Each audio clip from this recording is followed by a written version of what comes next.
Hello everyone, it's Yogi here. I hope you're well. It's beautiful Friday and it also happens to be the Halloween. I hope you're doing well today. And I just got back from my evening classes and I had such a wonderful time. But I'm ready for a spot of stitching with you. I hope you are as well. So today, this is the project of my choice here. And, this project, just like the project yesterday, it needs a little bit of love because the last time I looked up and worked on this project, it was, well, I think over a month ago. So it's about time. It's about time. Okay. It's a beautiful piece and really sweet and it's perfect for today. And this piece is by Aimee Stewart, okay, one of our favorite artists. And this piece is called A Little Cake Shop, and it's a Max Colors as well. So quite a lot of color changes, but it's absolutely pretty. And I think this piece is a perfect candidate for Max Colors. And I'll show you why that is. Okay, so look at the markup here. It's glorious. It's cakes, it's biscuits, it's everything adorable and whimsical. And look at those chairs with heart-shaped backs, rests there. And it's just so pretty.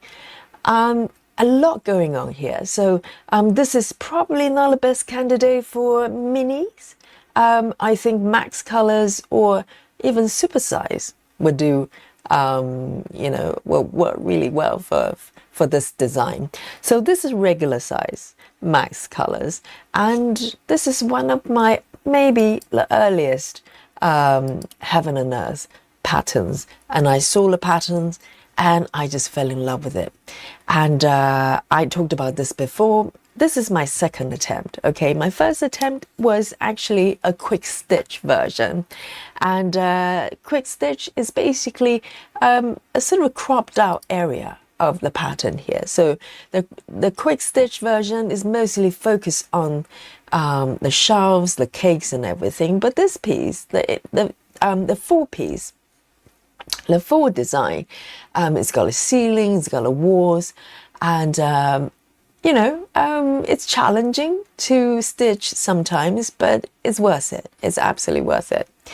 So let me show you where I am in terms of progress. Okay, so I started from upper left. Majority of my earlier pieces, I started from upper left, and most likely, if I remember correctly, I started with the diagonal parking. Block by block, which I demonstrated last Saturday. So that was the first, parking method I learned, and gradually moving down, quite a lot of confetti, I have to confess, particularly around the wall on the side here. There are 3 panels and those coffee cups. Oh, they nearly, destroy me because it took a long time. Probably took me a good part of a year to have enough courage to go back and finish all the confetti there. And then to the right as well, I'm still slowly walking, sort of working my way down here. But still a little bit to go. And also, all the cakes on the right side there, they're still waiting for me. So I'll talk to you a little bit about where I'm going to be focusing on today. But I want to show you the stats. Okay, let's look at where we are here. Not too bad, not too bad. 14.42% if you look at the upper left there. After 2.5 years, it's not bad in my book. And let me just remove this sprint there. It was from last time. Destroy the evidence quickly, clear the crime scene. But if you look down on the left panel there, 238, that's the total number of the colors here. So quite typical for Max Colors. Normally it's about 240 colors, somewhere there. So we're very close there. So this is where I am, okay? So I'm going to start a new sprint here, and the regulars know this is going to capture all my stitches here. Well, I'm going to be completing today in this session with you, and by the end of the stream, we get to find out how many stitches I've done, and we play a little game called Guess My Stitches. Okay, so play along. This is a fun night. This is Halloween night. Okay, we've got a little bit to go. We've got about 38 minutes of Halloween here technically, and but for the rest of you, maybe it's still daytimes. Okay, so you still have a lot of Halloween to play with. So here we are. So this is where I am today, and I'm going to just switch back to my fabric view here. Maybe a tiny hint of where I'm going to be working today. But of course, I want to say hello to you in this beautiful Friday evening. Okay, wherever you are, I hope you're well. And good morning, good afternoon, and good evening. But not good night yet. Okay, you're here with me. So let's have a look. See, let's find out who are the first people to report to the chat, the model viewers. So first of all is our Sarah, of course. Sarah, the daily quote today, I don't know whose quote this is, maybe from Sarah, says, the aliens made me do it. Happy Halloween, everyone. Indeed, absolutely beautiful, Sarah. Great quote, the aliens made me do it. Always blame the aliens, okay? And we also have Brittany. And if you ever see Brittany in the chat, you know it's weekend. So great to see you. And also Alandria is also here as well in the UK. And well done for joining me at 11:30 p.m. in the UK. And who else have we got here? Rachel Morton is also here. Says happy Halloween. And yes, and also Stitchy Fiend as well. Good to see you. And who else have we got here? Claudia, Katrosh. Hello, everyone. Happy Halloween. Wonderful, everybody. Everybody's festive spirit right here. And Rochelle as well. And with all the beautiful emoji here. That's so fun. Beautiful. Welcome to you. And Bex as well says, good morning, beautiful people. And how wonderful is morning over where Bex is, maybe in Australia. And Pascal as well. Hello, hello. She says, and Silver Stitches, Lizzie is also here today. And Kristen as well. Welcome back. And our Susan is also here. How wonderful to see you. And Australia is waking up when we start a little bit later on Fridays and Mondays. And we have Turtle Stitcher Heather here. And good to see you. And Mandy Moran as well says hi everyone. And Susan Barnes as well. How good to see you. And Betty Lou Taylor, welcome. And Jackie Turner as well. And Grace Houston, Sarah VM. And who else have we got? Simone is also here back with us. And Lisa and Steve. Steve, where have you been? I've been a little bit worried about you. So good to see our gentleman stitcher Steve here waving at us, alive and kicking. What a relief. And Janine is back with us. How wonderful to see you. And let's have a look. Everyday Creator is also here as well. And Rose, how good to see you. Probably still at work as well. Well, I'll talk quietly. I'll talk quietly for all those of you who are in the work club. And River is here as well. How good to see you, River. And Kelly Quilt Plus is also in the chat there. Wonderful, welcome. And let's have a look. Frida is also here. Oh, guys. How wonderful to have you here. And yes, it is Halloween. And we have a little bit left here in the UK, about less than half an hour, but it counts, right? And I just came back from the yoga studio, and you know, they actually put a lot of like cotton thing pretending to be cobweb there. And I understand if they put it outside, you know, at the entrance, but they put it in the studio, and the fiber was, you know, snagging everywhere. And so that was a bit of a adventure there. But we had a good time and nice and relaxed. And I feel relaxed as well because at our, in yoga, the second class in the evening, we use essential oil. So every time essential oil is used in the class, I'm relaxed as well, even though I was teaching. So I am really relaxed and ready for a spot of stitching. So, Marsha is joining us as well. How good to see you. So this piece, I'm working on 25 count gridded fabric. So my earlier projects that I started maybe over 2 years ago, they tend to be gridded fabric because I was quite new for 25 count, and the gridded fabric really helped me to sort of, be a little bit more sure about my position there. So, but nowadays I tend to use ungridded ones because gridded fabric, sometimes, I get a little bit confused. Not too bad, not too bad. I'll do my best today. So, if I can recall, the progress for this piece has been, a little bit sort of all over the place. And because I've been trying to find sort of, fresh approach for this piece, which I've been working on for over 2 years, trying to find different ways of stitching. And I remember when I was stitching this area, I was using Saga. I was quite new to Saga. And I used the highlight box here. And let me show you my work mode here, okay? So I use a highlight box like this. Let me bring it on. So if you're familiar with Saga, you're probably familiar with the highlight box. So you can create a user-defined area and just work on this area. You can sort it in different ways, in the order of number of stitches or follow DMC number, etc. And I think what I did here, I was doing minimum to max method and stitching from the numbers. It's got minimum number of stitches and going up.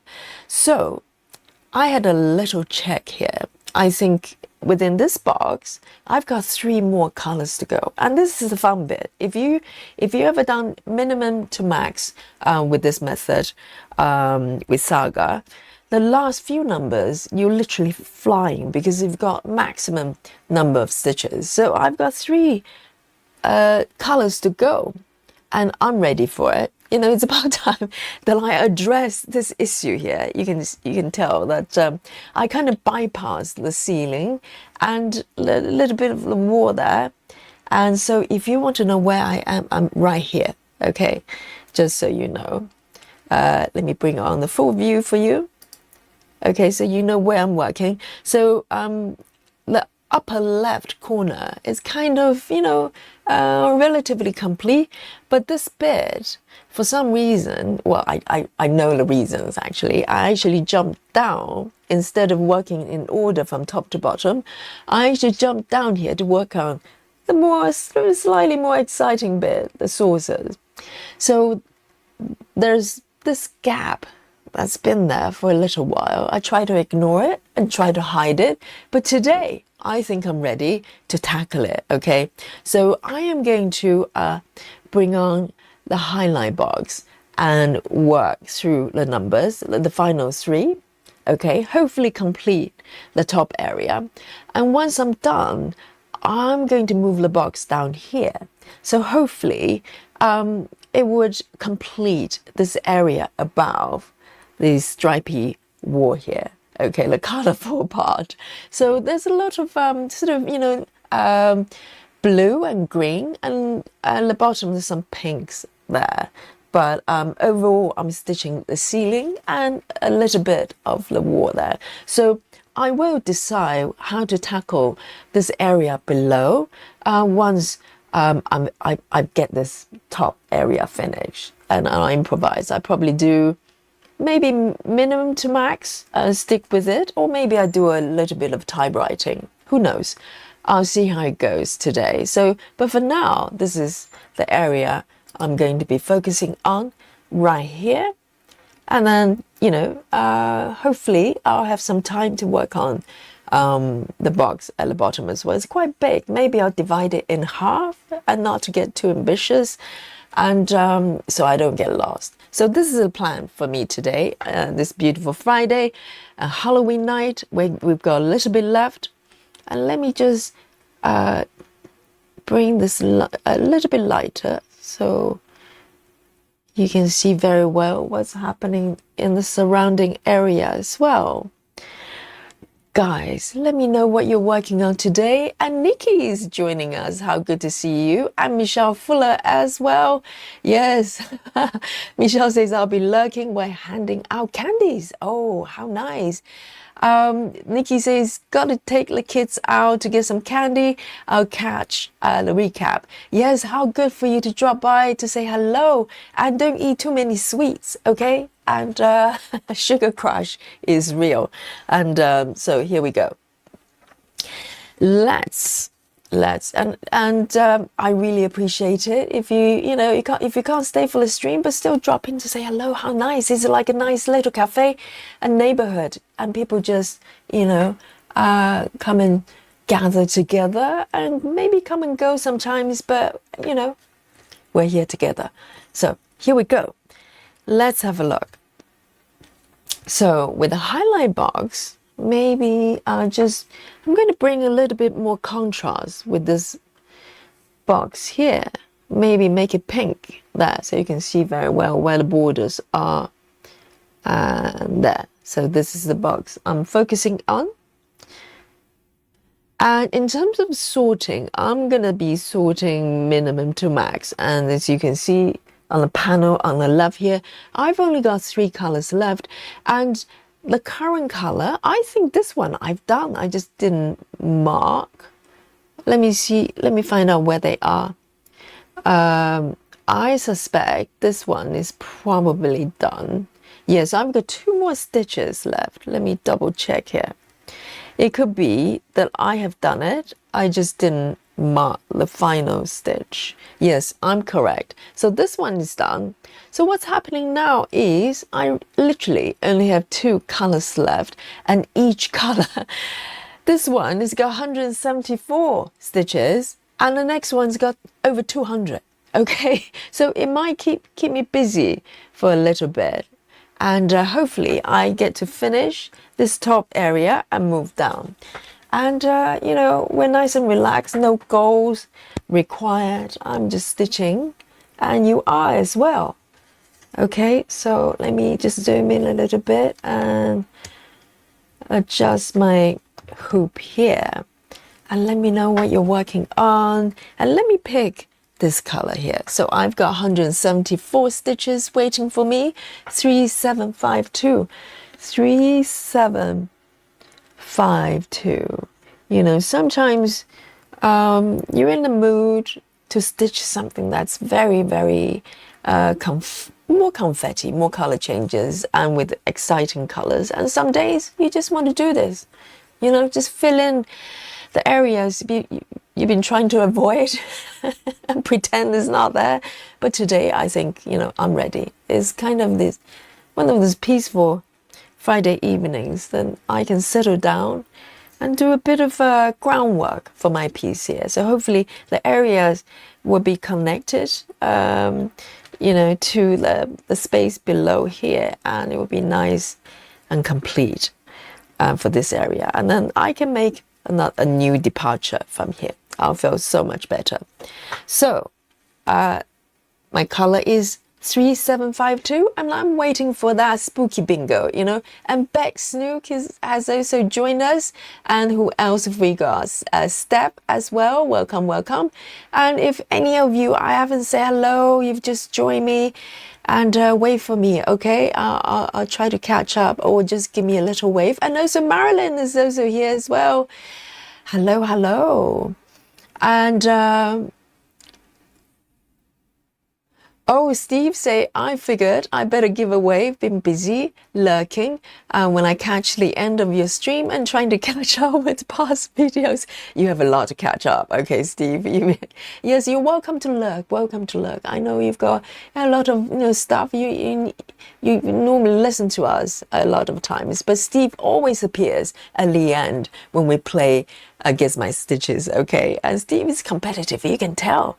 He's probably secretly counting every stitch I make and then just pop up at the end and then win multiple times. Oh, he's so cunning, but I'm so glad you're well. And you're welcome to lurk, welcome to lurk.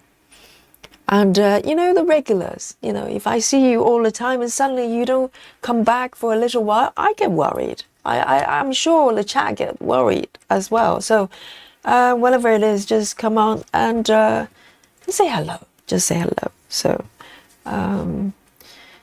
here we go. So I'm going to start from the right here and just start to warm up my little hands here, okay?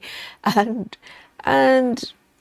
then I'll pop in and dip in and out of the chat and see what you guys are working on this day, this beautiful Friday evening. Oh, this is a little bit short. Why not? Let me take a new thread then. New start, new thread. 3752.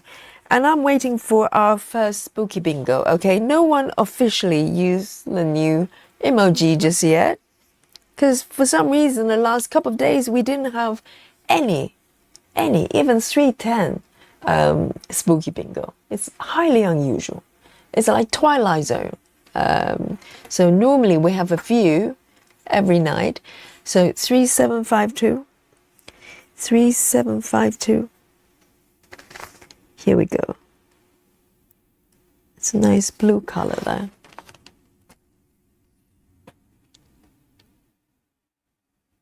And too Snowy has joined us, our winner yesterday of Guess My Stitches. So there you go. Good things happen when you play games with Yogi.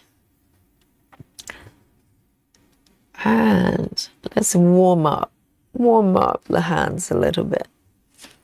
And I've got a cup of coffee, freshly brewed, and some chocolate as well. Because I came in normally tonight kind of late. I had to go a little bit of a grocery shopping as well, and so I haven't got time for any food today. And I had some chocolate and some nuts for snacks during the day, but I tend not to have a proper meal during the day if I'm teaching. I'm much happier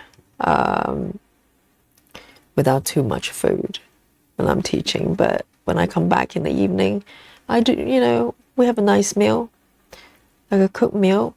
I have to confess, my partner is cooking more than me nowadays, but I do my best. I make him a cup of coffee. So it's teamwork. It's teamwork. But I haven't got the chance to eat properly, and I will. So this is nice and easy because a lot of the final few colors, a lot of times you're just filling in. There's empty, on stitch area. It's very easy to identify your location.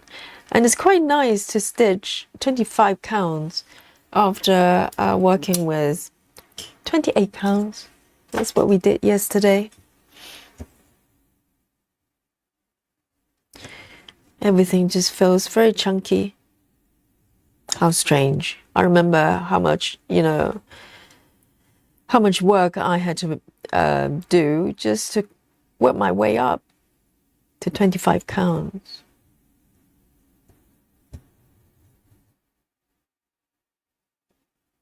And let me mark things as I go.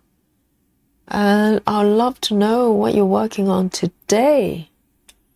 What would be your choice? Are you working on your let me bring the borders a little bit thinner. They're very, very thick. Are you working on Halloween? Is this going to be your last session? Because I made Wednesday my last Halloween stitching. So we have a nice finish there. But some of you might still working on it.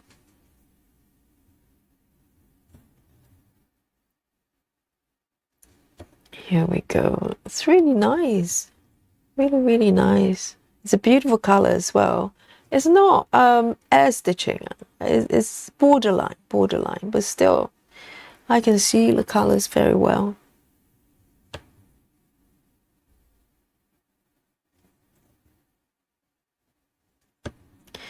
You know, sometimes you crave for some pink colors, and sometimes colors like this is very peaceful, very peaceful. Here we go. Let's have a look.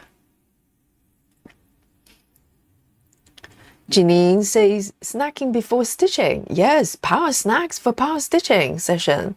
Lemon cookies. I mean biscuits, because they're crunchy. Yes, yes. Sounds lovely. Lemon biscuits, lemon cookies. The other days we were talking about the definition between cookies and biscuits. I mean, obviously over here, you call everything that looks like cookies biscuits.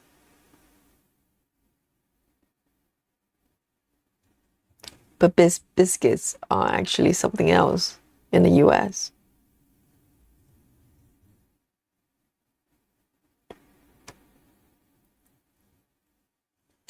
Here we go.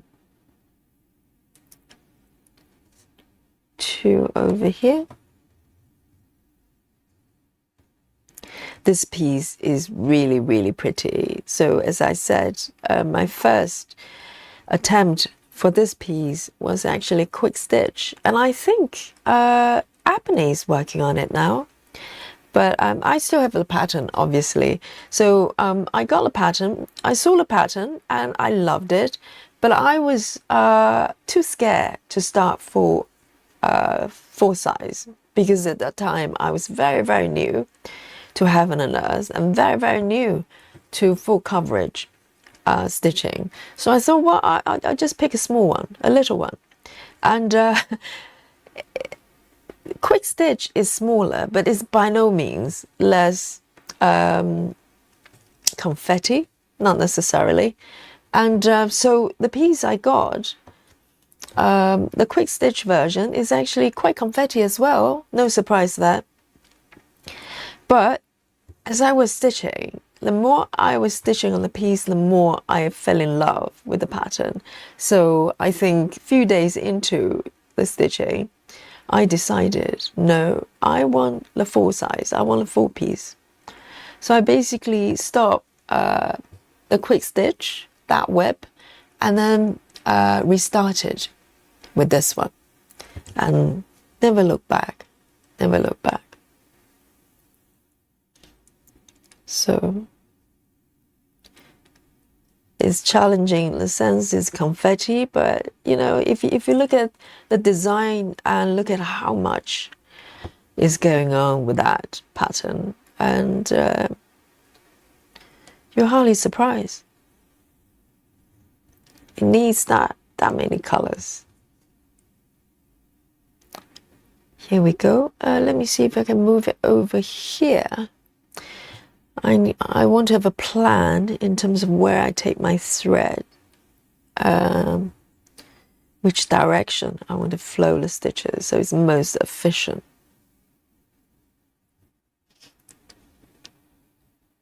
Rochelle is working on Traveling Library and hit 3%. My goodness, you're way ahead. I'm just slightly over 1%, Michelle. And she says, now I can switch to my other whips. It's like homework. Yes, you can play it now. You can do other things.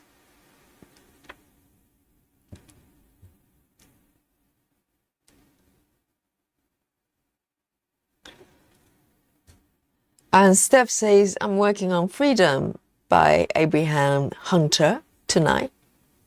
Sounds lovely.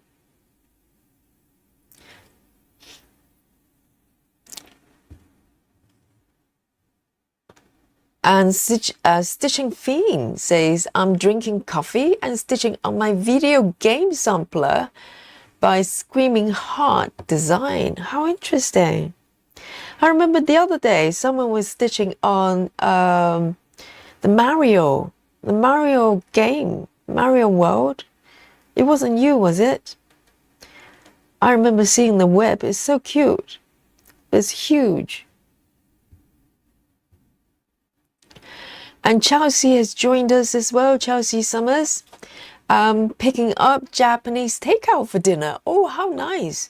And run out of energy for cooking. Yes, sometimes the takeout is nice. Absolutely, why not? You know, nice and easy, put the feet up.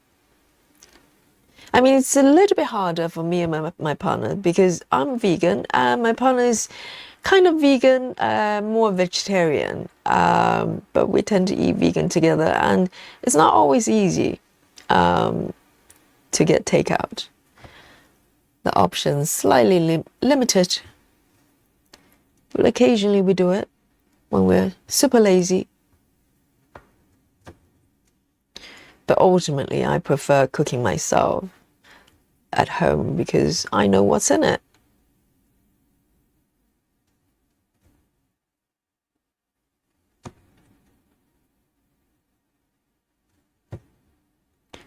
This feels good. Feels really good. Yeah, I do enjoy minimum to max, I have to say, because if you do minimum to max, depends on the area, a lot of times in the beginning, you're just filling in little loose stitches, and sometimes I run out of patience. You know, I thought, oh, I just want to continue to stitch a little bit more. But once you get to this stage, when you build up the number of stitches, it's great fun because it's very easy with the pattern because majority of the space has already filled up and you've got a lot of stitches of the same color to do. So it's quite relaxing. It's almost like block stitching without stitching the block.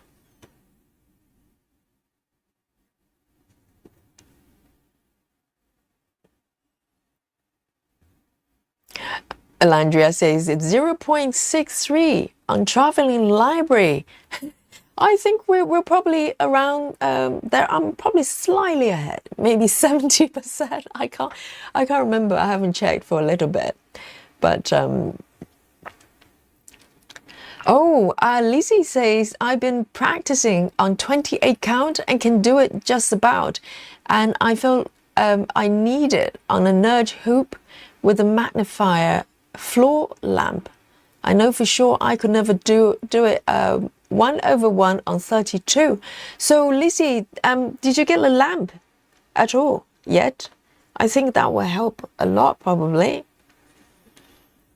Because the other day I remember you were asking for recommendations, and I hope you get something nice.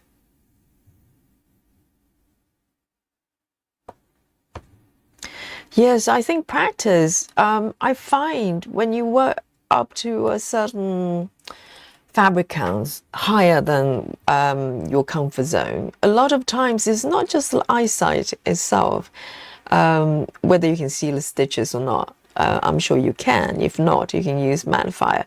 But it's more about recognizing what you're looking at. So now I'm very accustomed to 25 count. So when I look at the fabric, I know exactly what's happening. But if you're not, if you're more used to Ada, that type of fabric where there's a very obvious white area, the stitches should go on, then when you look at even weave, it's like looking at sort of alien species. So you need to train your eyes to get used to it. And same if you're going up from 25 to 28, the changes is not that drastic in my case, but it's just knowing that the fabric is a little bit more delicate, and I need to adjust my tension as well, so I don't pull too tight. With 25, I can still be quite liberal about my tension here, because particularly with a gridded fabric, it's much thicker than the plain ones. But if you're stitching ungridded 28 counts, which is my favorite fabric right now, you have to be a little bit more gentle.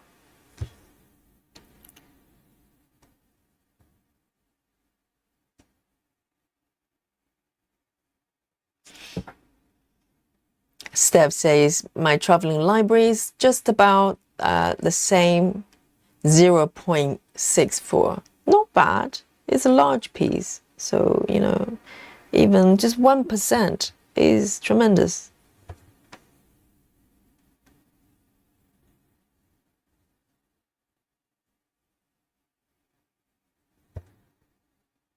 Let me do a little counting here.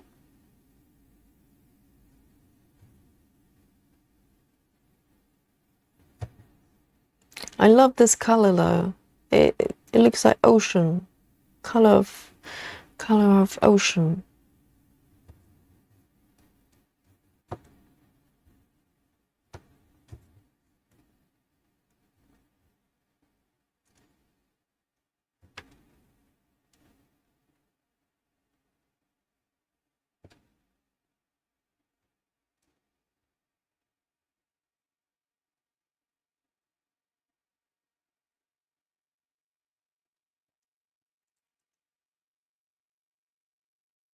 Very interesting. Stitching theme. So the piece she's working on is a video game sampler.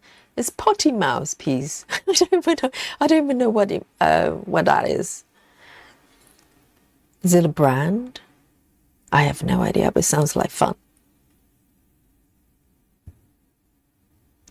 Right, 2 more stitches here before I run out of my thread here, and I'm going to pick another strand and keep going because I'm doing color completion.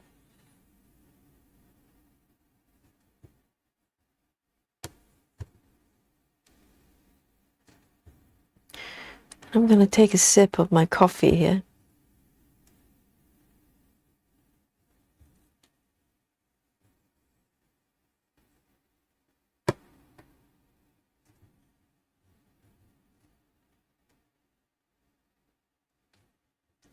We go. Kimberly has joined us. Good to see you.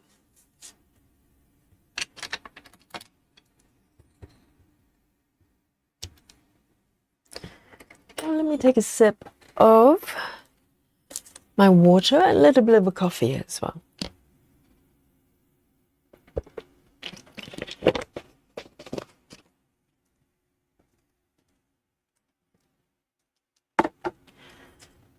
Coffee ready, chocolate ready.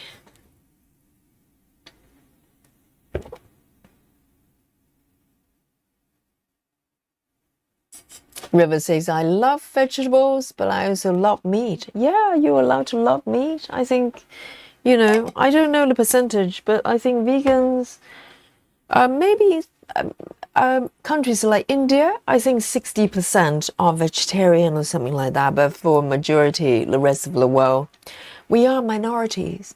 You know, we are aliens, okay? I'm the only vegan in the village.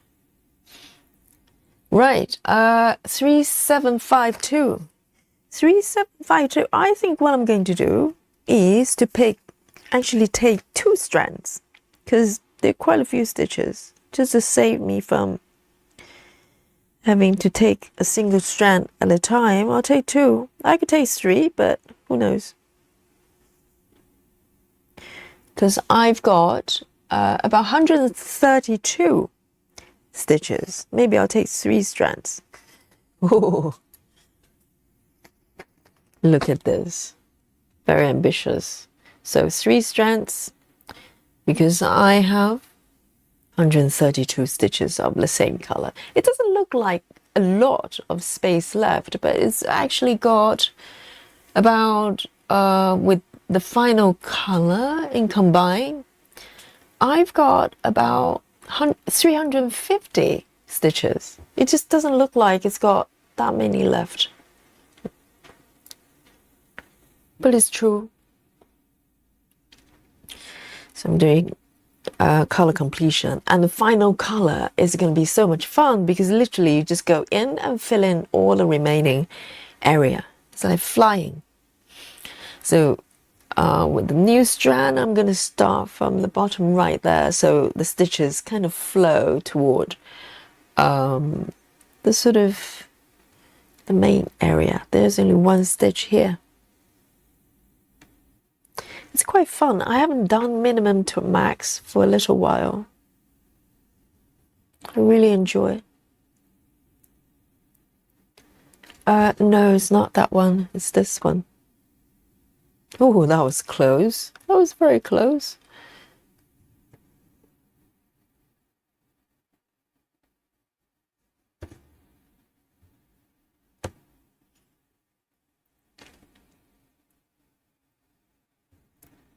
Yeah, very often I have friends or, whoever realize I'm vegan, and they will come forward and go, well, how do I become one? Because I still love dairy, I still love meat, but some people are inspired to become vegan for whatever reasons. People become vegan for different reasons. Some people do it for health reasons, some people do it for animal welfare, whatever it is. And I always tell them the same thing. I tell them that if you're asking how you can become vegan or vegetarian, it means you're not ready yet. And it doesn't matter if you're never ready, because the intention is very nice for them to think about it.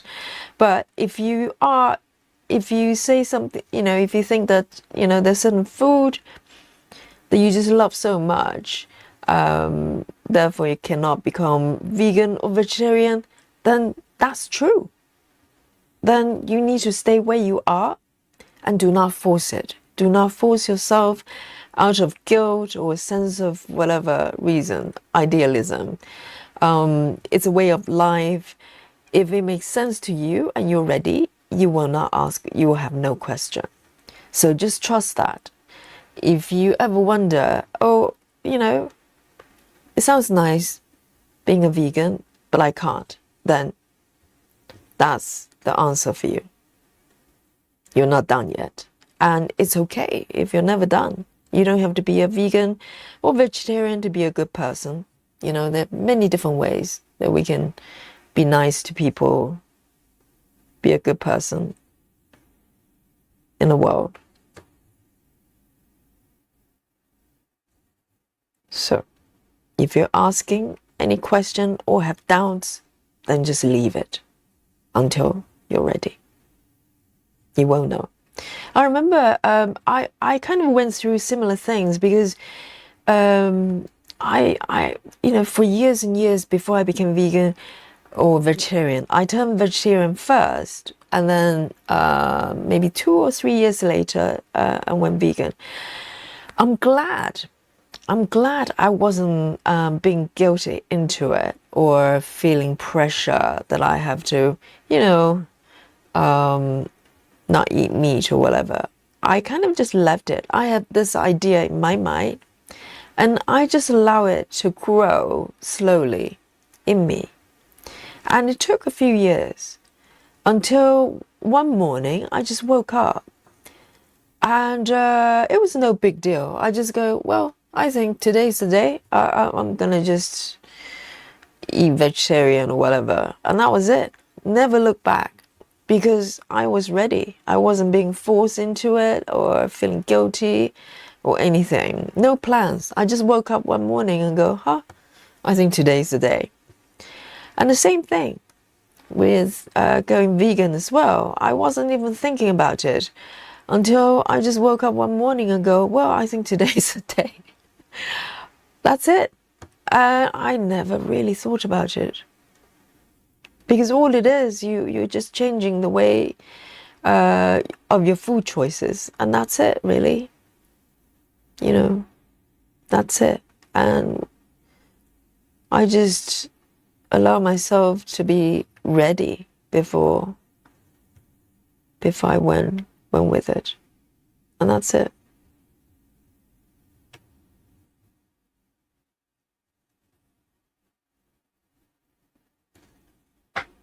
In mark as I go.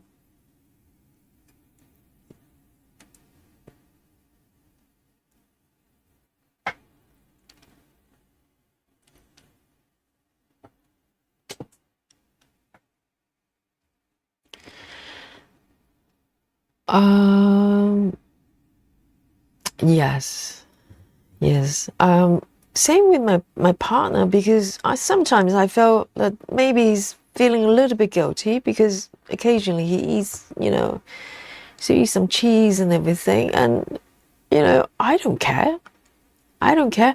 Well, I think if he was having steaks every night, I probably would have slight issue. But dairy, some cheese, why not?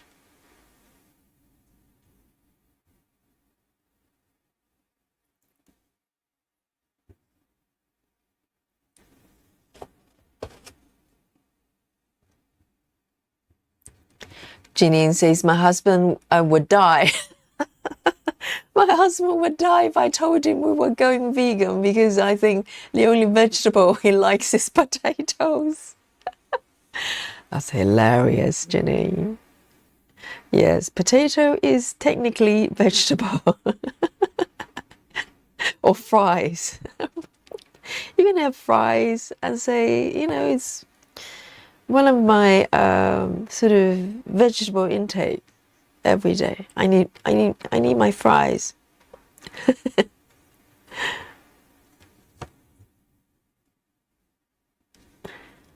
I think it's about not forcing, because you want to do it, if you ever do it, you want to do it for the right reasons and the right time as well.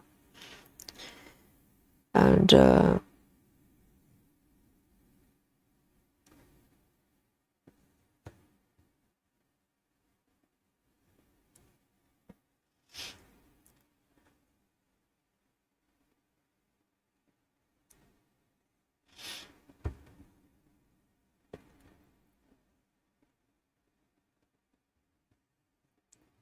trying to go down to your conversation here.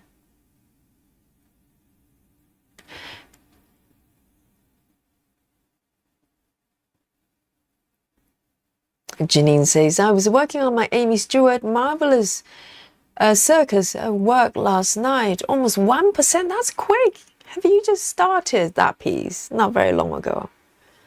1%. And my co-worker was laughing at it because she said it looked like J. Pollock painting, because I'm free range cross country. Oh, I see. So it kind of forms a kind of random shape. That's quite interesting way of working. I'm going to appreciate that kind of way of working.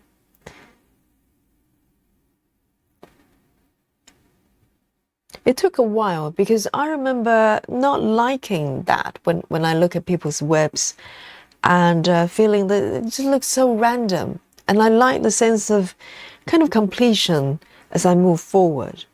But now I do a little bit of both, I became a lot more adventurous when it comes to stitching methods.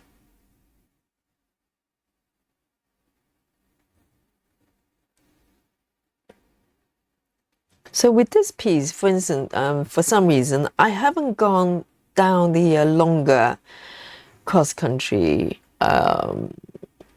sort of route, because I think every piece is kind of asking you to stitch it differently. So I kind of follow that intuition. And this piece, for some reason, is not asking me to go full cross-country, maybe mini cross-country.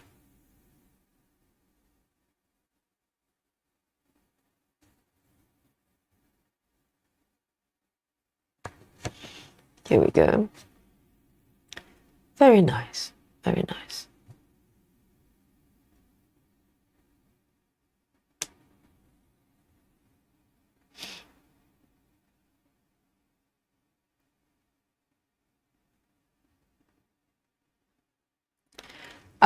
Kristen, did I say that? Kristen says, did anyone else here, Yogi, agree to being an alien? Okay, yes, being being a vegan is a little bit of an alien.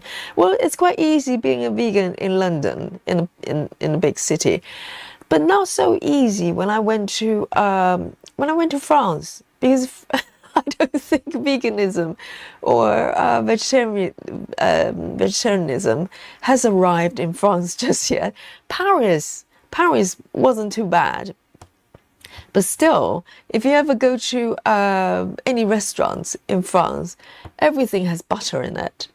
You know, it's like if you go, I remember when I went to a restaurant and go, oh, you know, by the way, I'm vegan, and I had to explain, not just saying it's vegan. I just said, well, you know, I don't eat meat or dairy, and the the waiter, he was being really nice. He go, oh, I see.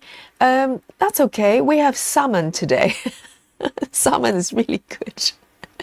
So he took him literally, you know, no meat. Therefore, the fish is quite okay. That was very sweet though. Our salmon is really good today.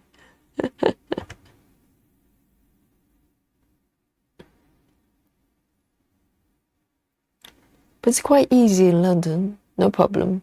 I can go to restaurants and I know what to order.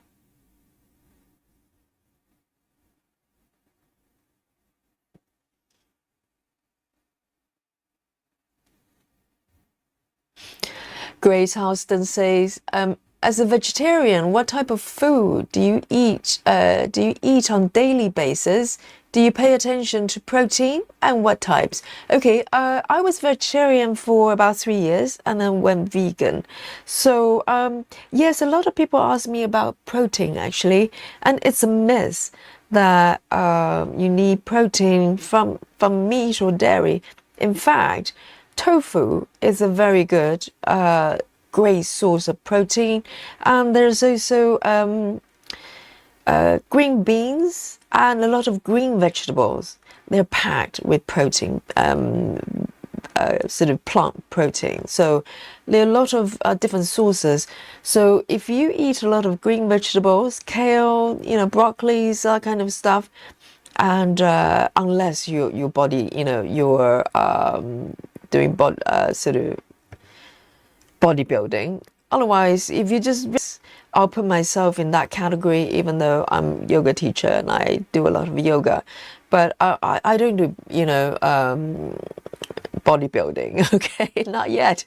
And no, I never have a problem with protein at all. So a lot of plant protein, a lot of plant protein there.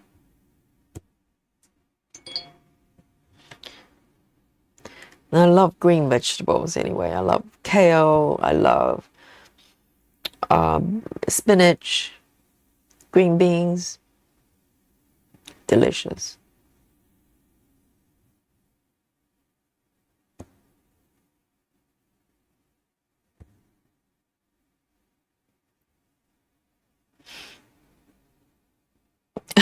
You heard it. Okay, okay. Yes, I'm not an alien stitcher. Maybe just an alien in general. And Claudia says, my mother was vegetarian for a long time. I grew up eating that way, and we often eat vegan as well. I enjoy the meal she made, but I never could become to be vegan myself, and that's perfectly okay. You know, I'm the only vegan in my family as well, and you know, that's not a problem. That's not a problem. It's a very personal choice, and that's all that is. You know, we should live in a way that's authentic for ourselves and not for someone else's expectations, or to be something that, you know, we're not ready, or for whatever reason isn't, you know, it's just not you.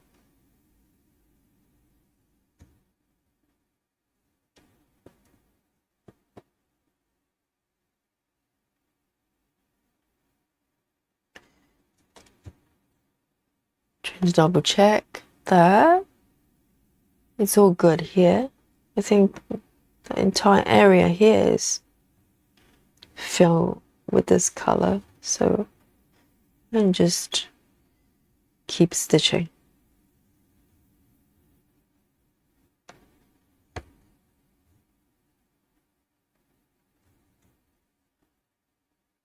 And one more stitch here.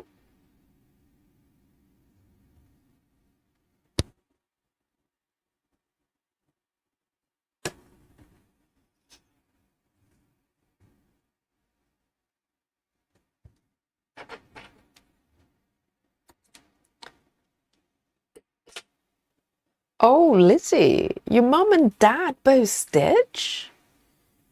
And she says all three of us fell in love with traveling library, but we have settled our mum doing the regular size and I do the max color chart. How nice. What about dad then? Is dad stitching as well? Dad can do a dad, so mom is doing the mini, is she? So mom doing the regular, you do the max colors, and dad can do mini. How nice. The entire family stitch. That is fantastic. Yes.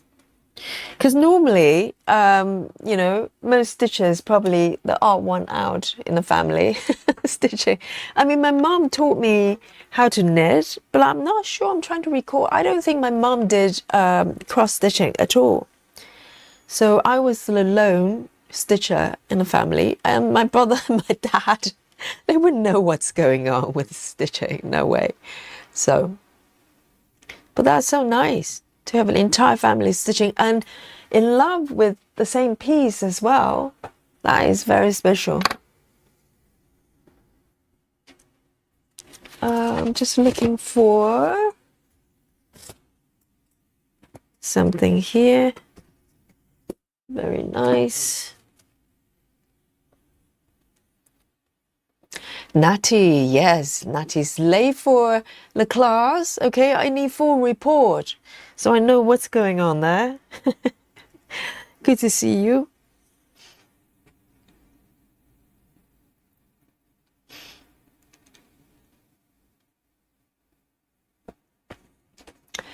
Claudia says, Yogi, my mom went vegetarian like you did. She woke up one day and just decided by default.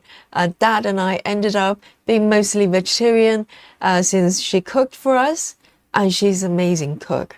I know, timing is a really important thing when you make sort of changes, this type of quite fundamental changes of the way you live, you know, whether it's lifestyle, whatever it is. And a lot of times, you know, we want to do it through thinking, you know, thinking that we should be this or that or the other, or we should do certain things. And that's fine. I think we can probably do that to a certain extent, but I think your entire body, particularly when it comes to being a vegan or vegetarian, your entire body has to be convinced, not just your brain. So a lot of people, for instance, a few years ago, I don't know whether you remember that there was this movie called Babe, and apparently a lot of people stop eating bacon or go vegetarian because of that. But the thing is, so it's a very good example of temporary effect when it's driven by emotions. Okay, because of out of the compassion for Babe, because thinking that, you know, Babe's, you know, the little piggy is so cute, and therefore I don't want to eat, you know, pork anymore. So that kind of effect tends to be short-lived, and it's not the individual's fault. It's just the way it is, because when something you do is driven by a almost negative emotion, you know, because you feel guilty, you don't want to harm animals or whatever. If you do it for that reason, a lot of times you probably feel that eventually that emotion is going to go away. It's just the way it is. It's not right or wrong. There's no right or wrong. It's just the way it is. And so a lot of people probably reverted back to eating bacon again. Few years, I don't know, maybe 6 months later or whatever. But for a while, when the movie was really popular, apparently the sales of the bacon dropped. I don't know why just bacon. But yeah, so it's kind of a rebound from reaction of something, and that is going to fade away. Any kind of response to a certain feeling or emotions, that is going to eventually go away. So it's not long lasting. So if you ever think about going vegan or vegetarian, the first thing to do is to put that thought out of your mind. Let it go. So it becomes inconsequential. It's not something that you try to work. It's not a goal that you try to reach. Just let it go and see what happens. If it comes back and comes back and comes back again, then maybe it's growing in the mind. And eventually you're going to wake up, just like Claudia's mom and me. We wake up one morning and go, that's it. No biggie. I'm going to just go vegan or whatever it is you're trying to do. And it's going to be long lasting because there's no resistance. There's nothing to resist. And your body and every cell of your body is ready. And that's it. So, any changes you want to make in your life, I think, is, experience it with the body and not try to use thoughts to try to get yourself to do something, because, it has limited power.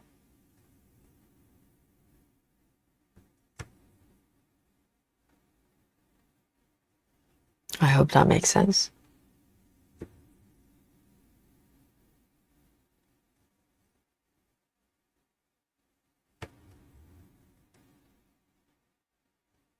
Let me do these two here and check my chart.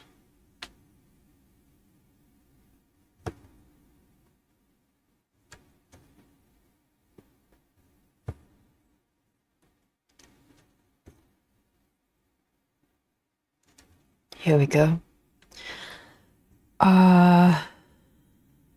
Two more here. This is quite relaxing. It's just entire patch of this beautiful green.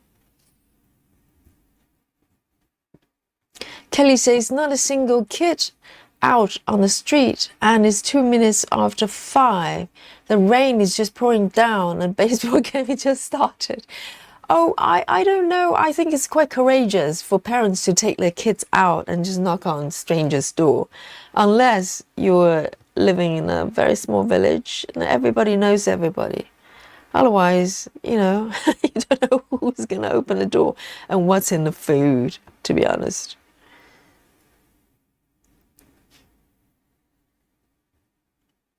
Nati says it's raining in New York.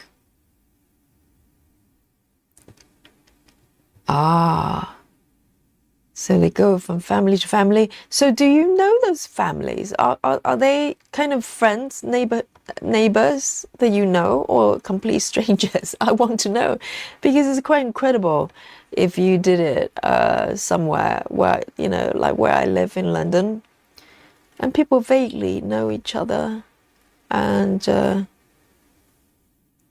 it just sounds a little bit risky to do it.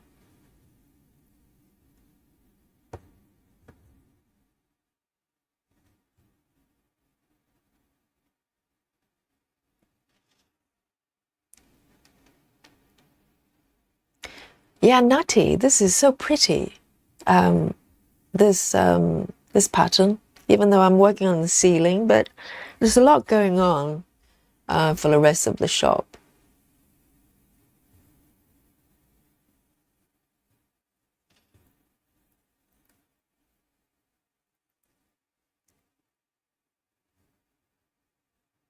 River's making a drink. Which one are you making?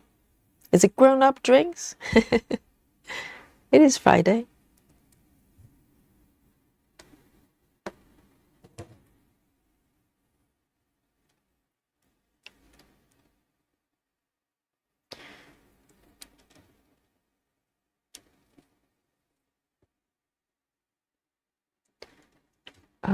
Let me find out where I am here.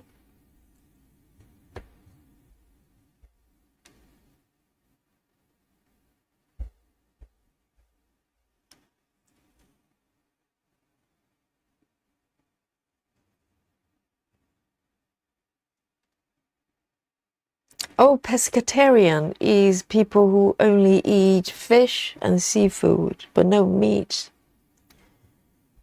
That's an interesting one. I'd like to know the reason for that. Maybe some people just don't like meat. But they are around. I know people who only eat fish but not meat.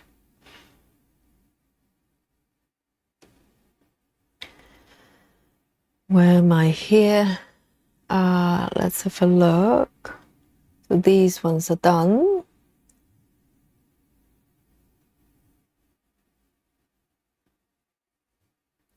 Two. Here we go.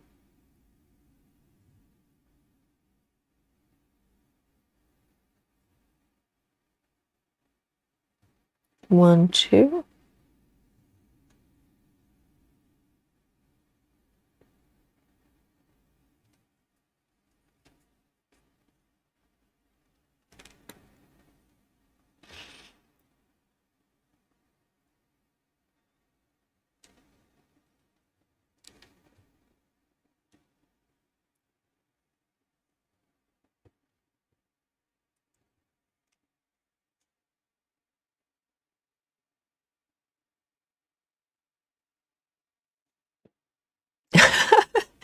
Lucy says the only thing I like about pig is bacon.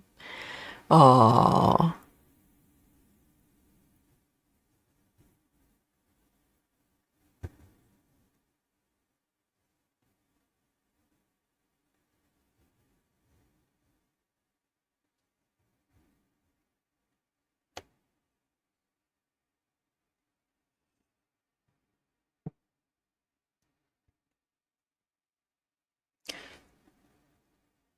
Grace Harston says, I've been considering stopping beef and chicken as I just don't enjoy it. Although I could just be my cooking.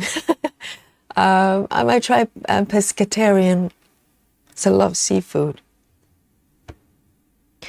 Yeah, I think, if I could possibly help it, I'll probably drop the label, but sometimes it's easier when I go to restaurants, when you try to tell people that you eat certain things or not eat certain things, it's just easier for me to tell them I'm vegan. But otherwise, it's just a label, isn't it? You basically choose whatever food you want to eat and don't want to eat. We don't need, a name for it, not necessarily. I want to make the border slightly thinner because it's very hard to read here for some reason. I'm trying to figure out because the colors are so similar. And I wish they have different ways. I much prefer Pattern Keeper's way of highlighting the stitches. I think some people mentioned that a while ago as well. It's just very crowded and sometimes very distracting. Like now, I can't really see where I am clearly. So let me see if I can bring the border a little bit thinner there. I can just barely see it. That's probably better. That's a little bit better. Yeah, because all the borders, and sometimes they look like they're clashing with each other. It's quite odd. One, two. Let me have a look. This one down here. 1, 2, 3, 4. It's a bit tricky. Kimberly just says, I love food. Yes, keep eating food, please. You need it.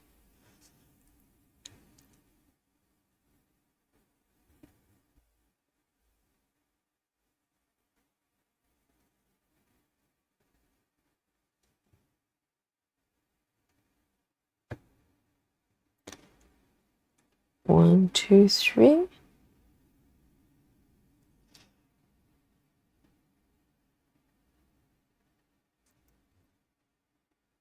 Alandria says, where I live, we only knock on doors with decorations out and kids don't go alone. Yes, quite true, but you don't know what's in the food though, Alandria. Maybe I'm just paranoid living in London, because unless you know the families, and you know them well, and otherwise they can give you some sweets, but you don't know what's in the sweets. Oh.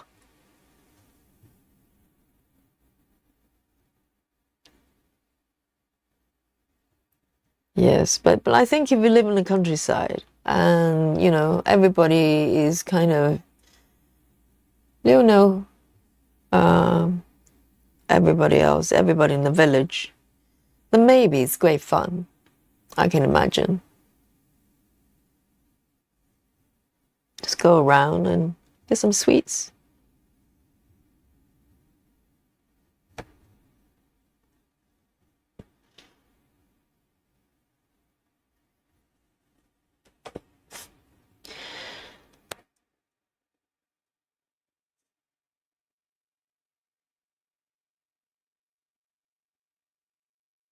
And Nati says, I went from my family to family. I'm Puerto Rican, so I have a huge family. Oh, fair enough. If you know the family members, then that's great fun. That's great fun. Yes, not like random strangers. As a Londoner, I'm just like paranoid. Sounds terrifying.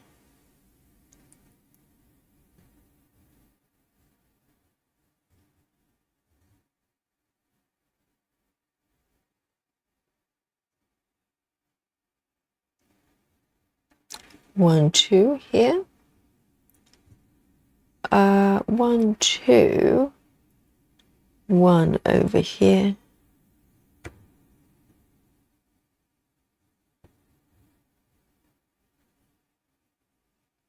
I'm gonna mark as I go so I don't get lost.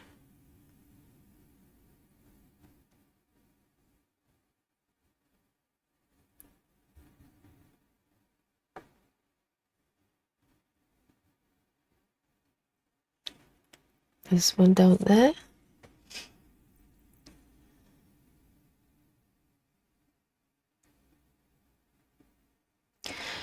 Sarah BM says, I'm eating wings at the moment. I'm still going to eat meat, but I'm trying to cut down on the amount. I grew up in a household of heavy meat eaters, and it's really not good to have so much.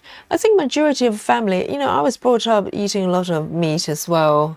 I think that's probably the norm. But of course, too much of anything is probably not too great.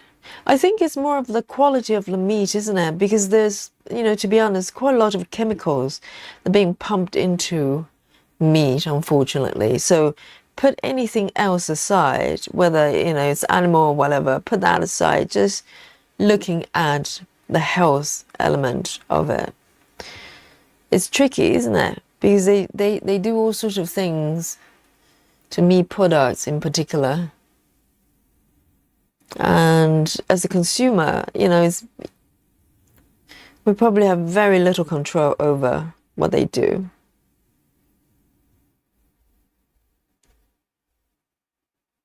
So just be mindful of that, just for health reasons.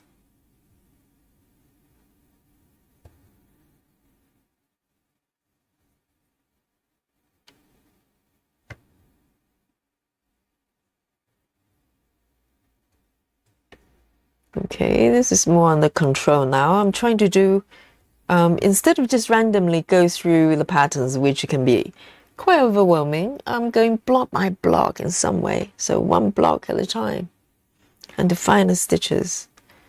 So that's better. It's better this way. Yeah. Under control.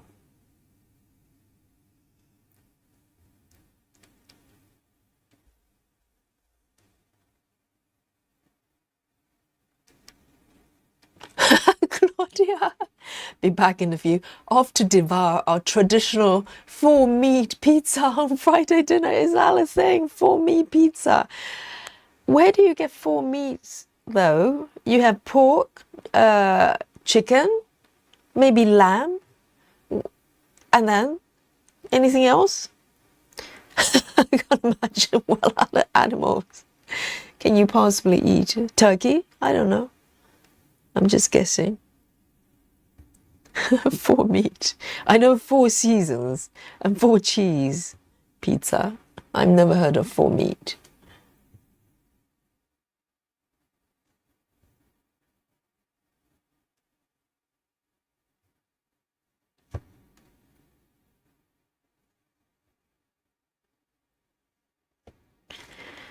Here we go. Let me tuck this one in.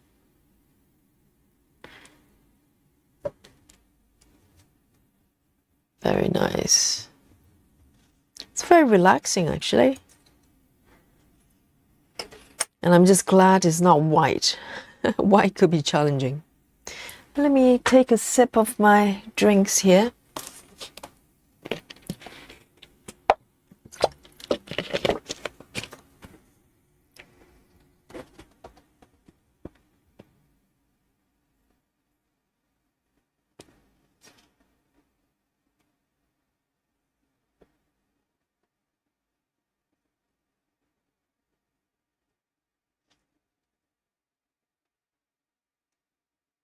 Chelsea says, I feel like everyone should eat in a way that makes their body and soul feel good. Yes, absolutely. If it works for your body and your soul as well, and it's important not to turn it into a moral thing. I mean, obviously, there's certain foods probably it's not necessary, like foie gras, you know, that's probably not the best idea. But yeah, I mean, you know, it's not turning into a black and white issue, I think. That's when, you know, people run into troubles.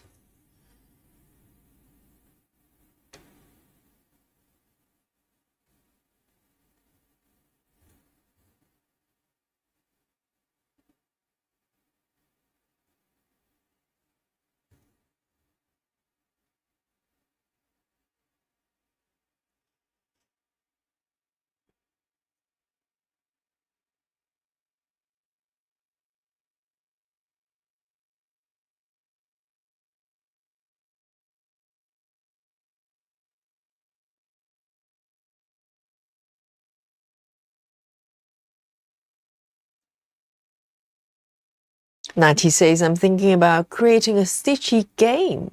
I have a hard time deciding what project to work on and how long. Oh, wow. Why do you have to time box it, though? Because a lot of times I just pick up my whips and just kind of communicate to them. That sounds like I'm not a clairvoyant and talking to my project, my whips from the other side. It's more of a kind of just have a feel of a project and look at the fabric, look at the stitches. And a lot of times, you know, one of them would kind of go, me, stitch me tonight. So that's how I pick my projects, really. And it tends to be different ones every day. I just like changes a lot. Everything feels fresh. Like this one, I kind of left, you know, I hadn't worked on it for a few weeks. And, but I try not to feel guilty about it. You know, sometimes you just want to kind of work on other projects a little bit more, and that's okay. And then whenever you're ready to work on the remaining ones, you know, just wait for the time that feels good to work on them. Like this one, I hadn't picked it up for a little while, but it's really nice to stitch. Now I'm here.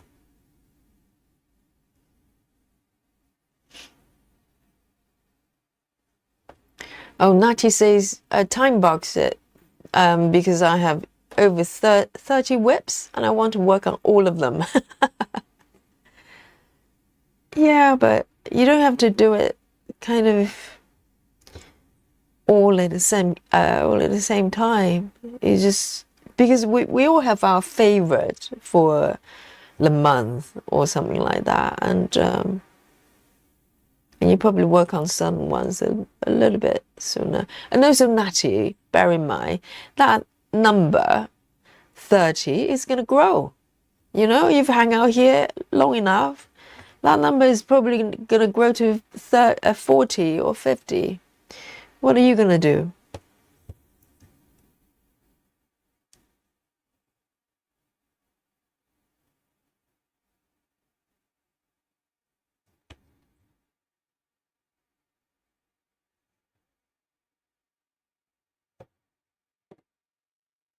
One, two.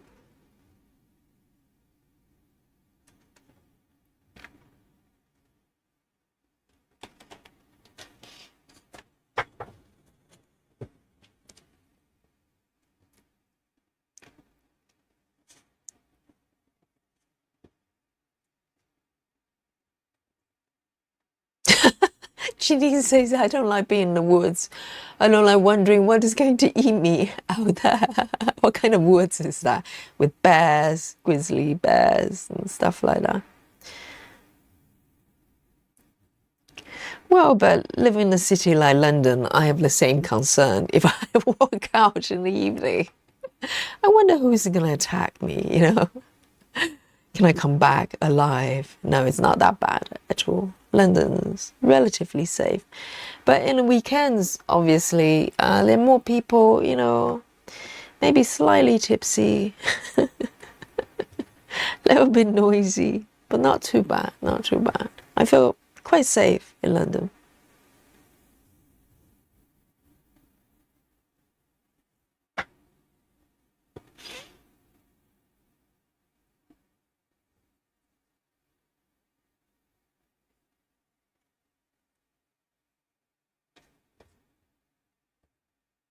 So Kimberly prefer to live somewhere a bit more rural. I like the idea of a countryside, but if I ever go somewhere that's nice and quiet, I probably enjoy it for about 2 days. But the third day, I'm gonna start to get a little slightly jittery. I'm gonna miss a bit of action because, you know, just always live in a city. So countryside for me is a little bit, you know, goes a long way.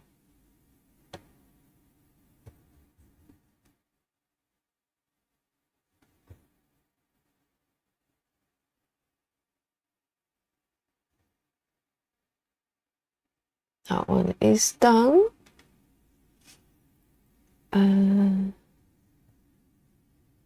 I've got 44 stitches of this color, and the rest will be the same color. I'll be flying.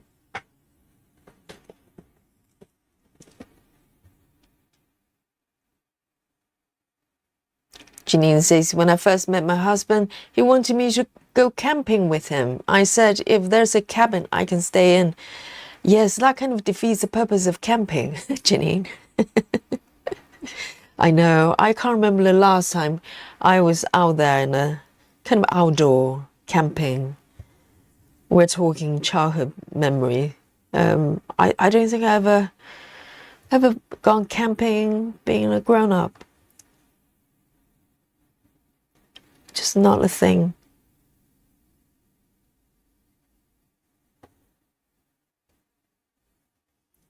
Me and great outdoor. Just not, we do not mingle.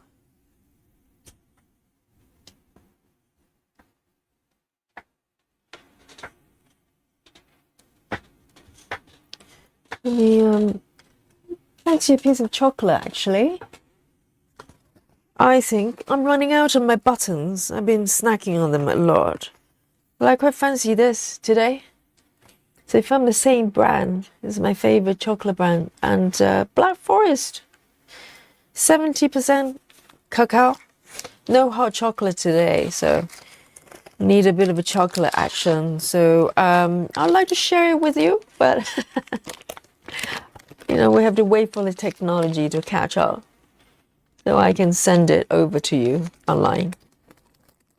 But until then, I enjoy the chocolate over here, and grab your snacks, you know, whatever you're snacking, or maybe you're eating for me pizza. That's okay. That's, you know, we're talking whether having pizza is a snacking or is it a meal, okay? So if you have one slice is snacking, but very large slice is still snacking. Otherwise it's a meal, okay? You decide. But for me, this is snacking. My chocolate. Very nice. A change of flavor as well. Black Forest. It's got cherry flavor.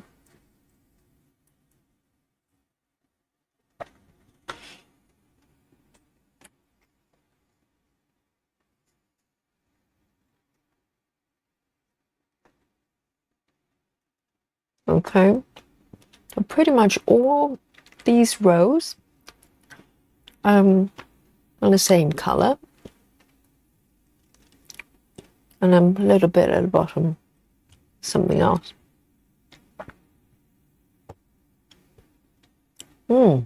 Lovely. Sarah VM says, I love camping.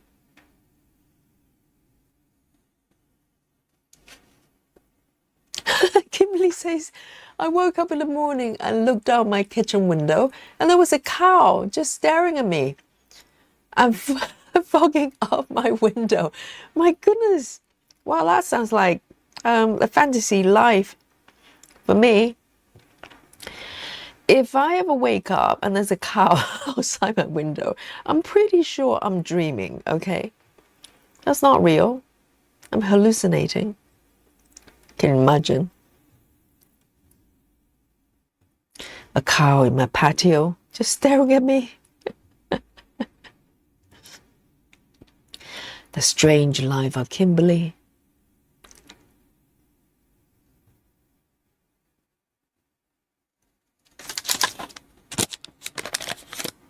Cheers. Larger piece. Larger piece. It's really nice.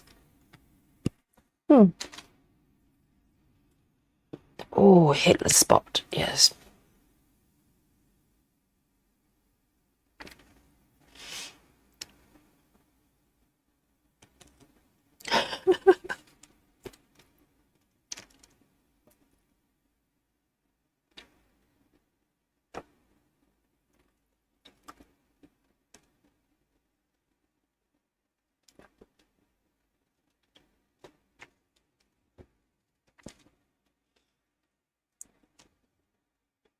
And cows are really intelligent as well.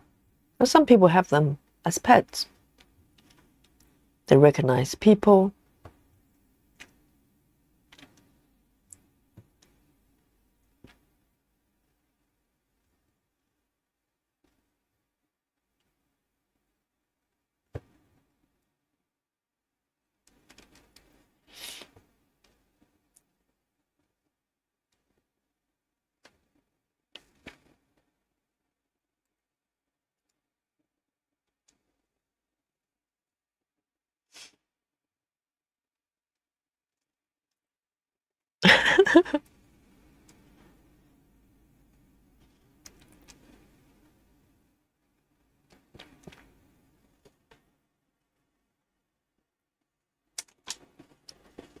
Oh dear.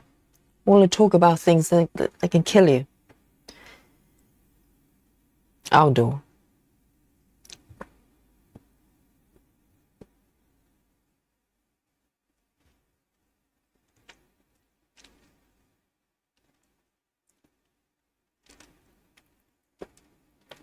Susan says, what would Dolly say? Squirrels are one thing, cows another. I know. I think Dolly will probably get very confused. I don't think she's ever sort of, you've seen a cow before. Occasionally we have foxes. So they kind of find a way to coexist with foxes and squirrels. They don't get into a fight or anything. But cows, who knows? Can you imagine? Just wake up in the morning and there's a cow outside my window saying hello.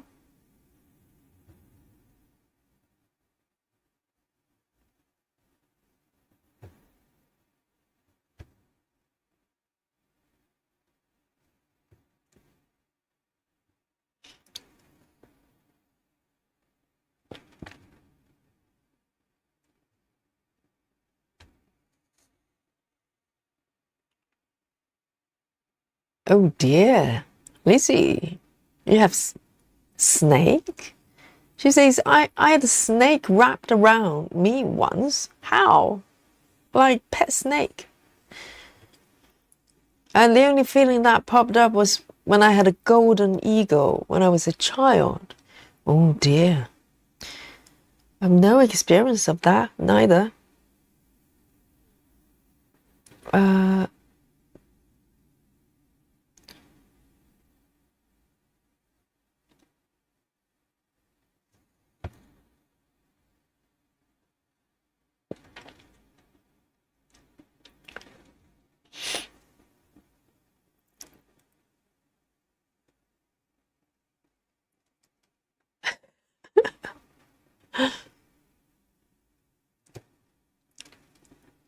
Lisa says my cats are a deadly species. When I circle my feet at breakfast time, I'm trying to attack your breakfast. Well, luckily, because being a vegan, my cats, Dolly's really not interested in anything I eat. she just has no interest whatsoever. Like tofu and green vegetables. Just no problem. She has no interest at all. Oh, what's happening here? Why do I have a little loop here? I don't know what I did there. I'm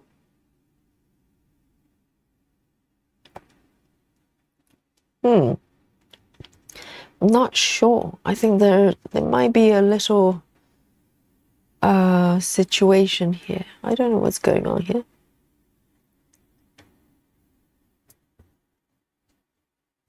It's a little knot there. I think I'm gonna just stitch over it because I can't figure it out.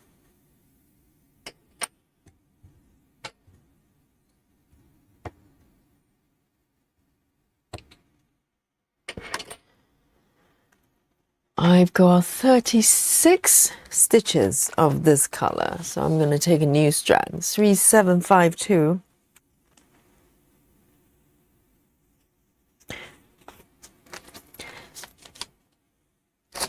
There are actually quite a lot of stitches because when I looked at this area before I started, I thought, well, this will be easy peasy. It would take 20 minutes and everything would get stitched up, and I was planning what to do to the area below. But yeah, there are quite a lot of stitches actually.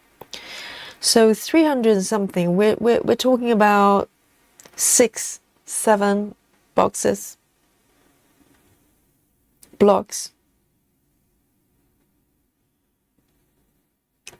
It's not small. I'm going to just stitch over it. Don't know what happened there.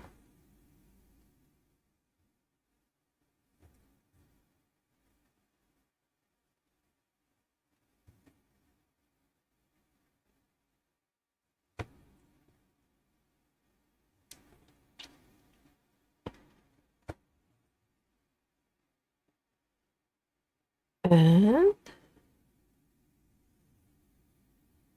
hopefully it's not noticeable.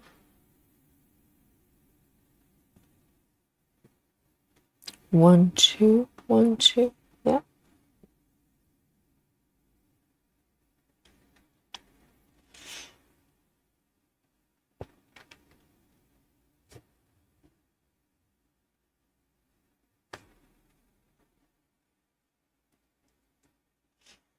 Rachel Morton says, my cat Liam. Yes, I remember Liam. Likes spinach and broccoli. Really? But they can't digest plants though. So maybe Liam just likes the flavor, but not, but you know, they can't really digest plants. That's interesting. My cats wouldn't go near veggies whatsoever. When I was vegetarian, yes, when I was still eating cheese, or maybe occasionally if my partner is eating dairy, then they take a little bit of interest. But in general, you know, Dolly's just not interested in human food at all.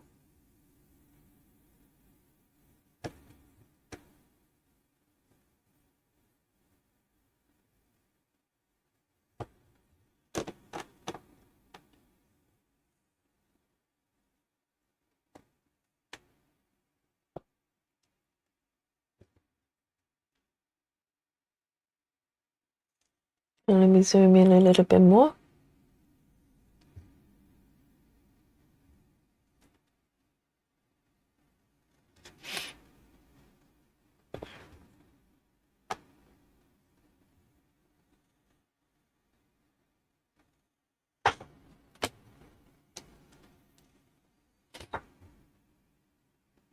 Lisa says, my male cat is so clumsy, he can fall down and get stuck in a 1-inch gap. How big is your cat? 1-inch gap.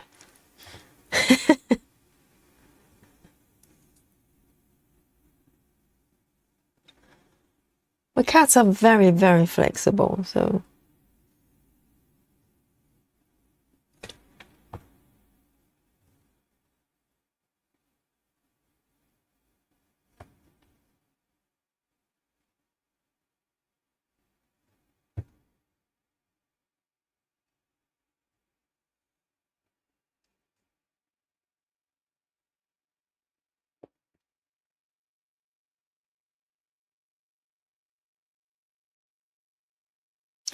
Well, Lizzie, it must be frustrating to be allergic to animals you love.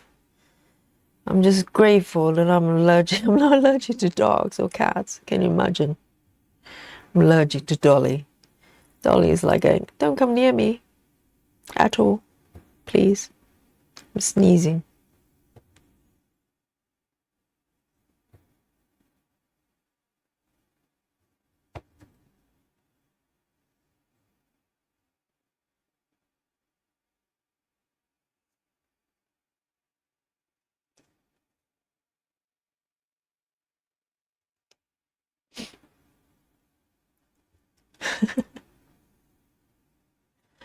Sarah says cats eat vegetables in moderations.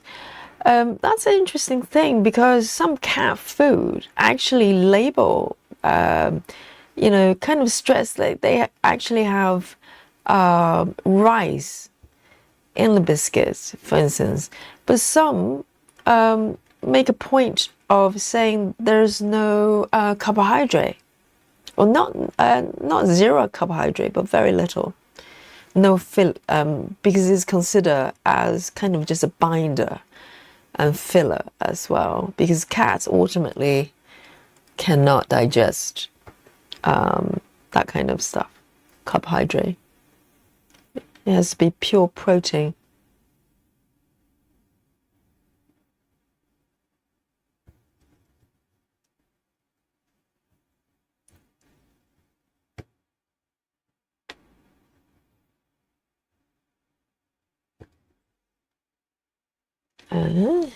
Oh, it's like cloud stitching. Cloud stitching. Not quite air stitching.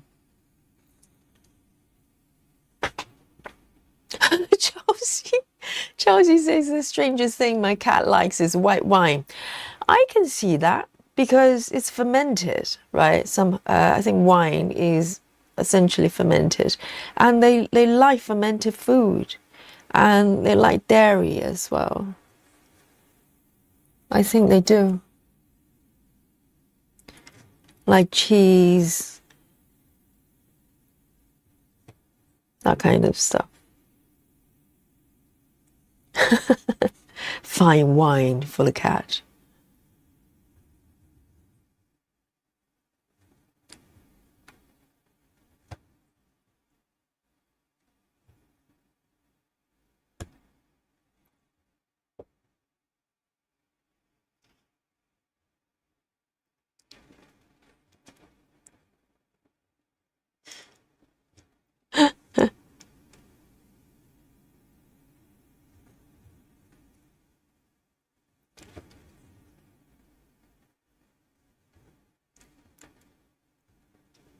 But there's a catnip as well. You know, the dry grass the cats react to. Apparently, cats in, is it Canada? I've been told. I don't know how true it is. If you're from Canada, let me know. Apparently, cats in Canada, I'm pretty sure that's what it was, because not every single cat respond to catnip, right? The grass. And I've been told that cats in Canada, they're not responding to the catnip. I don't know. Maybe the person just made it up. But I know for a fact that some cats have no reaction to catnip, and some just go crazy, you know. So I don't know how that works. Maybe it's a bit like coriander, you know, cilantro. Some love it, some hate it. Cats are so strange.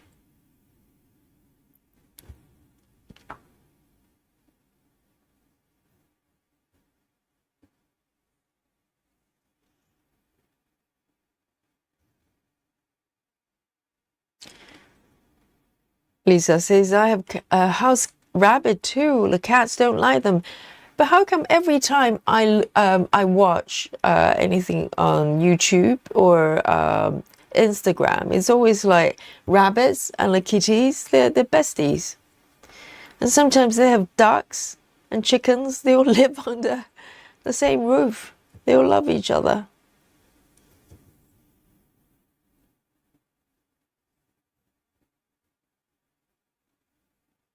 The channels like that, you probably come across them just for random reasons. It's just tons of different animals. They all live indoor somewhere, and they all get along. They're best friends.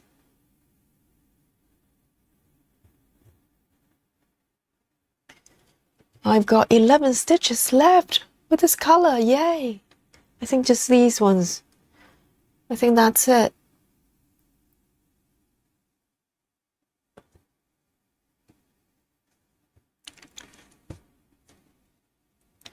Ooh.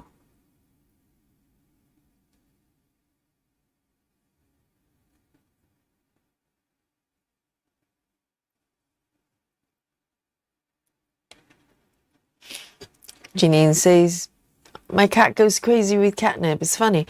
I think most of my cats that I have in my life, majority of them react to them, but not everybody goes crazy. Some of them just kind of a snip and go, oh, it's all right.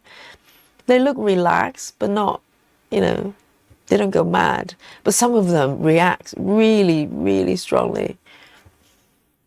I'm just turning into a little lunatic.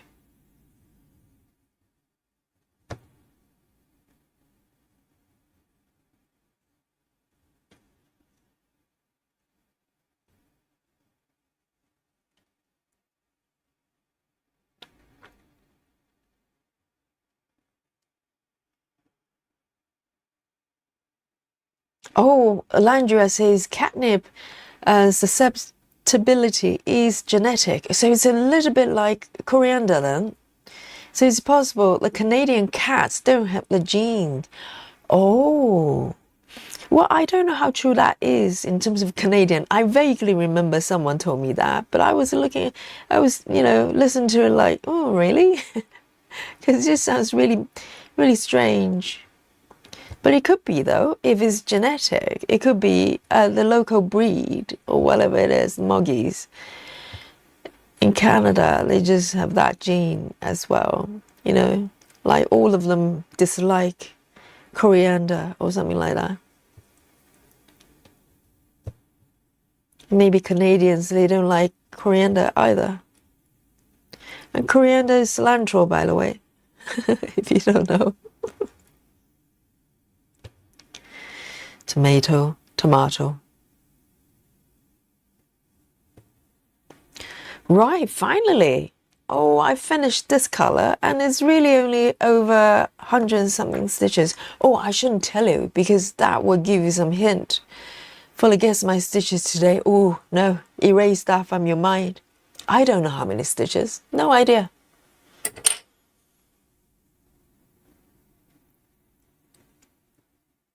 Here we go. I'm on to the final color for this area. Literally everything that's unstitched is the same color. So, oh, I'm gonna be flying. Amazing. So the remaining color is cloud stitching color 928. 928. 928. Goodness. So this is the one. Quite light, but not too bad. So I'm going to take a few strands because I've got a few going on there. Maybe I'll take 4. Ooh.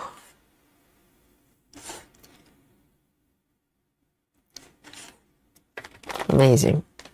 Look at this.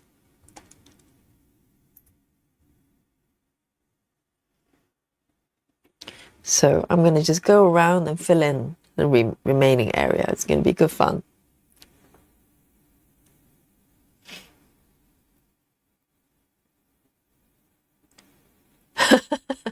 Silver. Erase that from your mind, okay? Just pretend that I didn't say it. But this color, you have no clue, right? This color, it's got many, but I'm not going to tell you how many stitches. So you have to guess.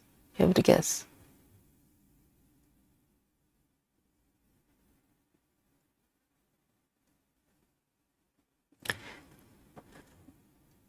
Here we go. Start from the right there.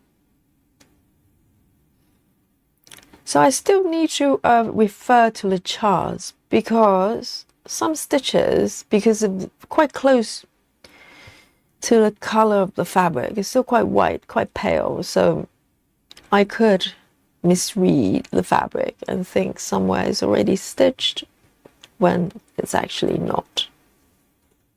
That could happen.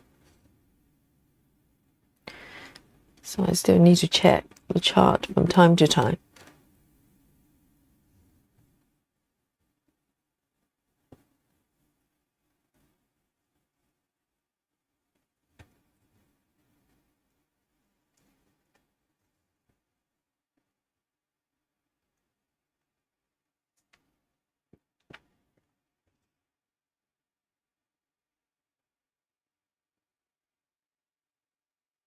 I never had a rabbit, ever. But I think my parents, if I remember correctly, they have rabbits. But by that time, I wasn't living with them anymore. So I never really got to know the rabbits. But I don't think their lifespan is very long, is it? It's terrible. Because I can never have hamsters and stuff because they literally only live like 3 years. So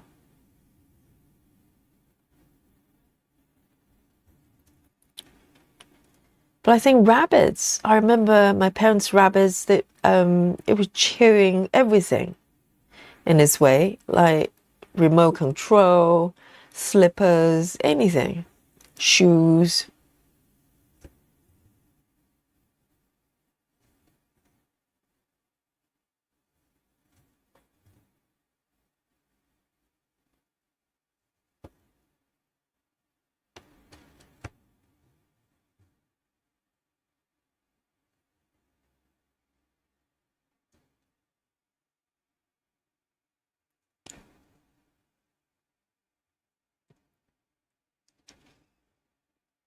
Chelsea, yeah, apparently.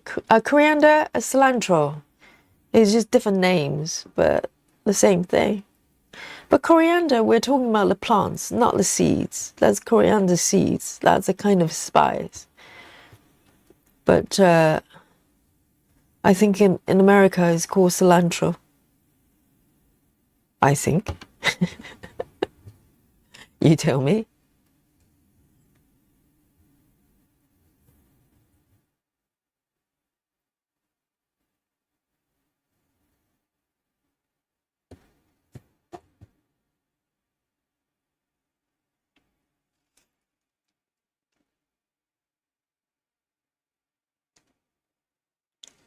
Oh yeah, Colleen, you're correct. Coriander refers to the seeds. Oh, maybe in America, but over here the herb, literally, the green herbs is called coriander, and coriander seeds is coriander seeds. So different things.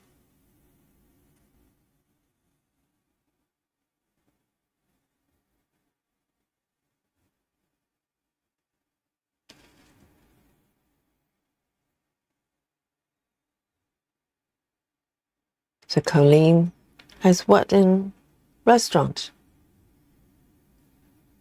I think the terminology is just different, but coriander over here generally it's a herb, it's a green herb.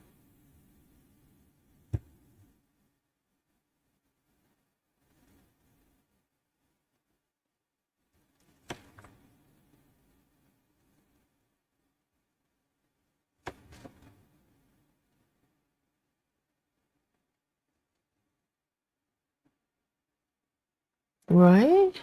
Okay, here. 3 to the left.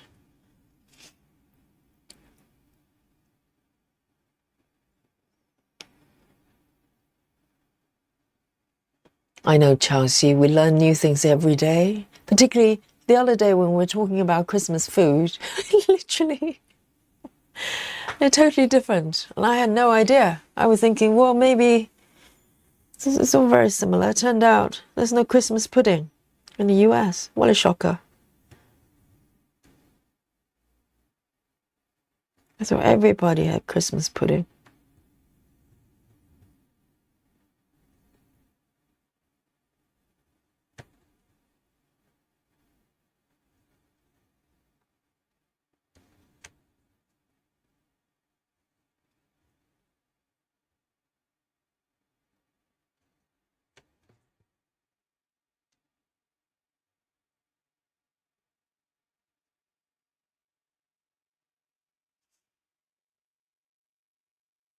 Oh, 12 to 13 years for bunnies. That's not too bad. I was under the impression there it's a lot shorter. Yes, they chewed everything. It's crazy. I don't know if I can cope with that though. I mean, cats, they can claw things, but they get bored after a while. Once they destroy the sofa, they give up. But they don't chew my shoes or anything like that.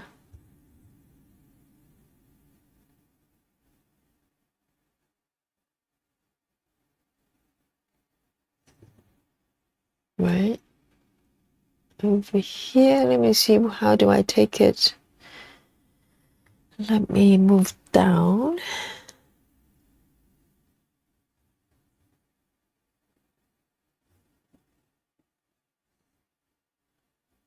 Cloud stitching. Cloud stitching.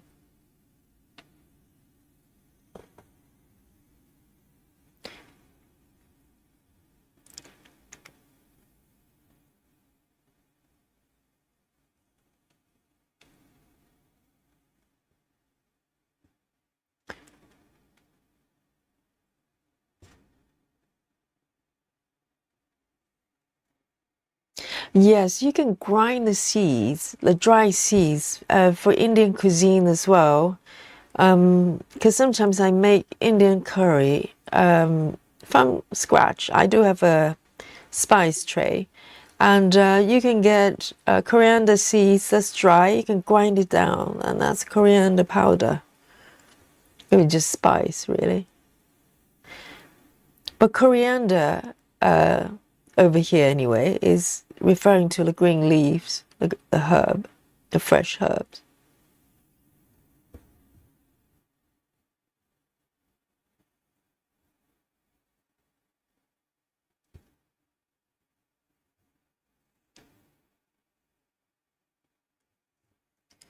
See you later, Kimberly. Night night. Yes, RVM is correct. So one is referring to the leaves, the other is the seeds themselves.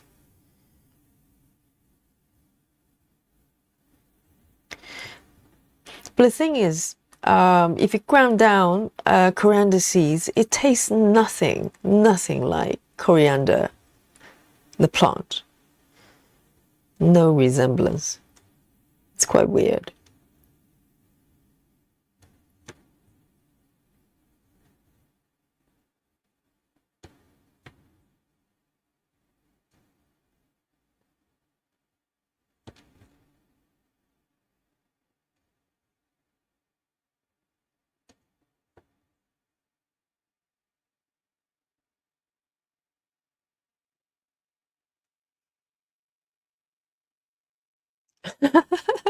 Chelsea says, I thought Christmas pudding was a Christmas carol thing, as in the movie.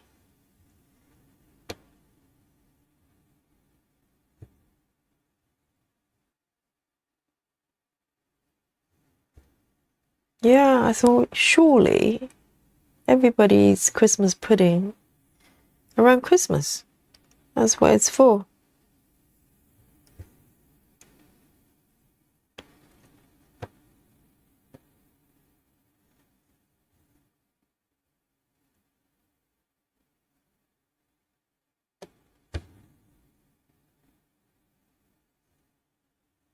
All right.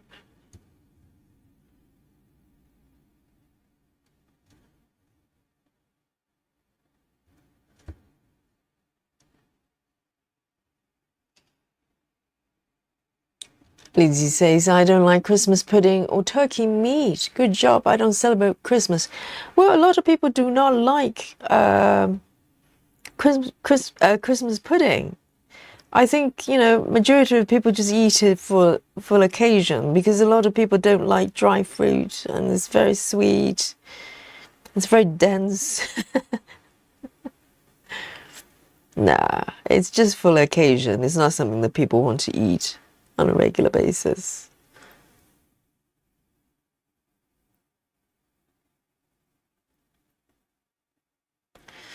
At least I don't. It's too sweet and too much, just too much. Very intense.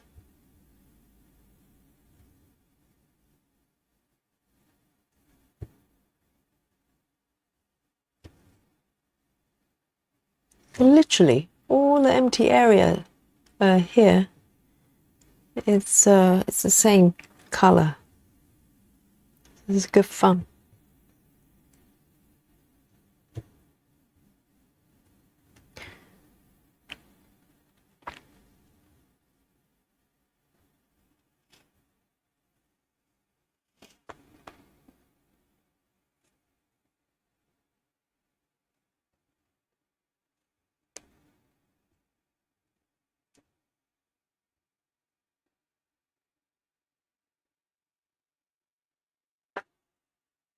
Sarah VM says, I'd love to try Christmas pudding.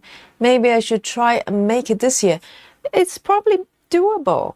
I don't know how you make those dry fruits. I think you buy the dry fruits and then do something. You probably need to cook it, stew it or something. I've never made it myself, so I have no idea. But majority of it is dry fruit, pretty much. So I'm sure you're probably able to make it yourself.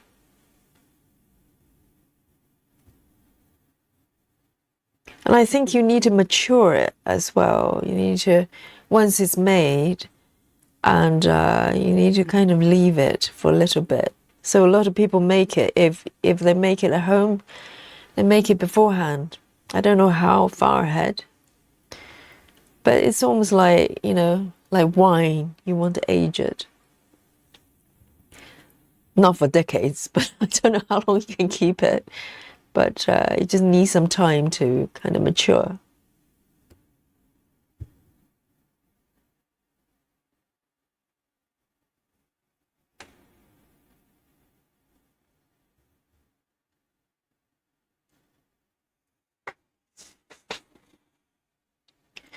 Colleen says coriander seeds have very earthy taste. And I have it on my spice rack for my homemade curries as well. Yeah, I've got one of those spice trays, and I keep various different type of coriander seeds. What else? Mustard seeds, and those pots. I can't remember the names. Escape me. You know, I can't remember now. There are quite a few, and some chili, dry chili as well. And it's quite handy if you want to make your own curry or just add a lot of flavors to things. It's very easy. And it tastes nothing like, the pre-mixed curry powder. It's just totally different.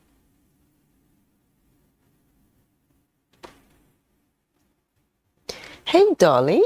Hello.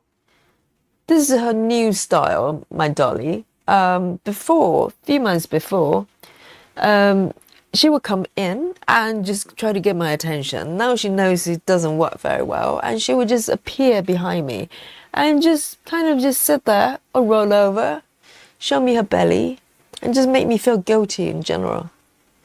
If I turn around and see her, I kick myself and go, oh, I'm a terrible, terrible mom. And I just ignore my kitty. My kitty is just there, belly up, and I'm doing nothing.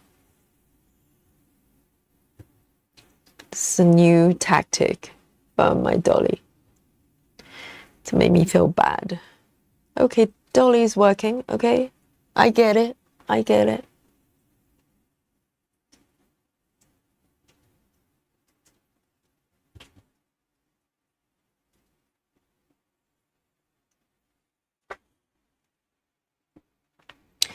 Colleen says, I'm trying to find the make of your kit you were working on the other day. I know the artist John O'Brien. I could not find the Serenity Hotel anywhere. I love that piece. So yes, the kit originally, I'm trying to remember because I changed the names to the actual name of the artwork. But from the company I bought the kits from, they're named differently. So that piece, Serenity, that one was called The Hat Shop, and it's from a company who basically put a kit together. It's called, oh, I have trouble remembering the name all the time. It's called Max Stitching Design. And depends on where you are. If you're in the UK, you can look up Amazon. They're normally very frequently sold on Amazon UK. But if not, just go straight to their website. So, and look for the hat shop. And if you can't find it, just contact the company. They have an email there, I believe. And just ask them about that particular kit. And maybe they can put it together for you, because the last time I got in touch with them, they're in the process of adding quite a few kits back on their catalog. So if you look up the company website, Max Color Design or something like that, and then you should be able to find a kit there. But the original piece from John O'Brien is called Hotel Serenity.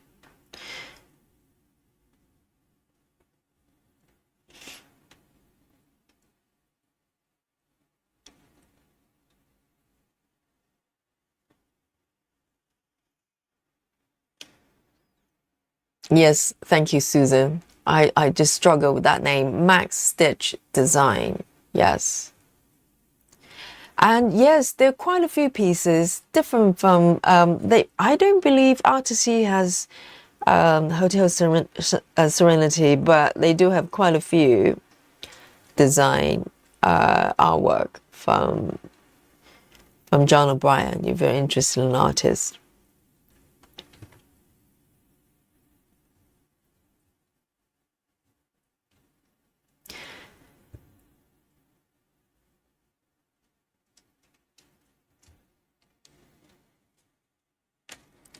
Let me have a sip of my coffee here.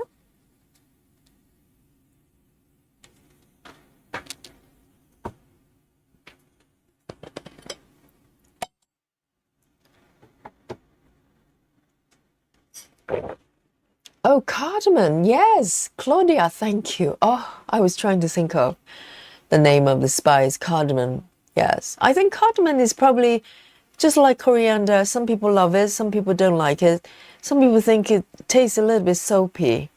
I happen to love it, and I just crush it and mix with other spices, and it's gorgeous. Sometimes I mix the spices, grind it freshly, and then toast nuts, add it to a toast nuts and pop it in the oven, and you have like spicy nuts. Oh, so good.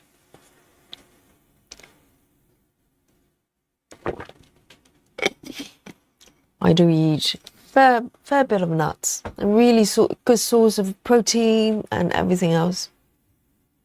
Power snacks. Oh, I need to make some more spicy nuts.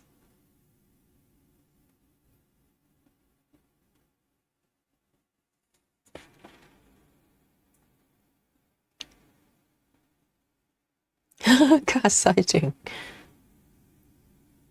Yes, Colleen, you're correct. I don't think Artisy has that particular piece I'm working on. So you can look up Max Stitch Design there, and on the hat shop. Oh, yeah, I think it's called the hat shop. And if you can't find it, just contact them and go, well, I saw this piece Yogi's working on, and do you still have it? And they might kit it up for you, because I know they have the pattern.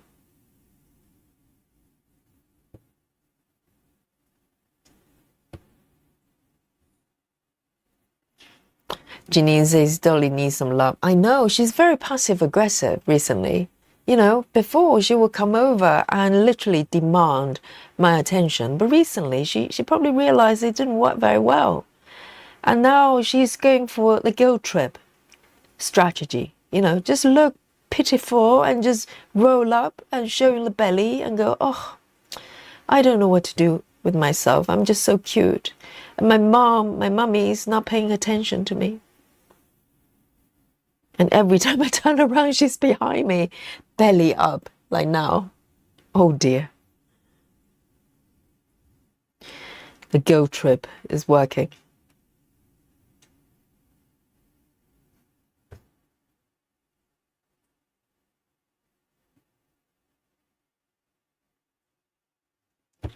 One more stitch here. I'm going to end this strand and take a new one. I think I totally underestimated this area. I thought it was going to be, you know, easy peasy. I'll finish it in no time, but it takes a little bit of time. But it's quite nice. Once it's completed, I'll feel better about this piece, because it's kind of, you know, disjointed at the moment. Got this big gap in between.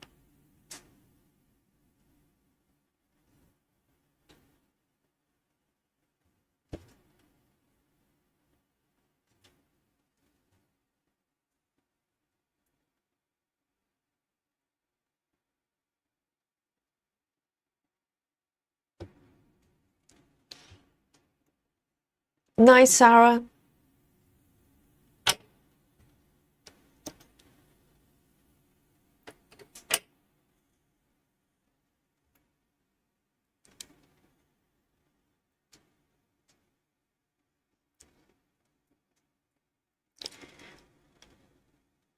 And See you later, Colleen. It's nice to have you. Claudia says, I make spicy nuts as well. Such a yummy snack. I basically live off nuts, olives, and pickles for lunches these days. And maybe a little cheese. Oh, Claudia, that's very similar to me. Other than cheese, I love pickles. I love olives. And nuts as well. So, and particularly between classes, you know, when I'm teaching, I don't want sort of a sandwich or anything like that. So a lot of times I just make my own nuts or have some pistachio or something, and or almonds, and just have them in my bag, and I just snack on them in between. It's very handy. I love olives. Oh, so good.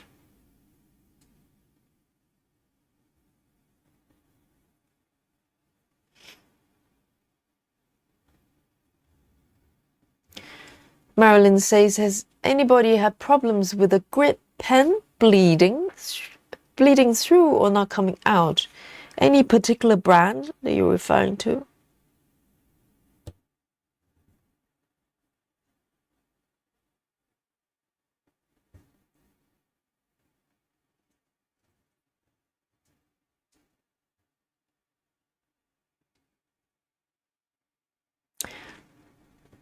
And Heather says, cats are magnets for love. I know. And they know how to get your attention, how to make you feel guilty, you know. And sometimes Dolly will come to me and let out a really pitiful meow. Like, oh my goodness, I'm so lost. I need a hug right now. And it works every time. Every time. They know what they're doing.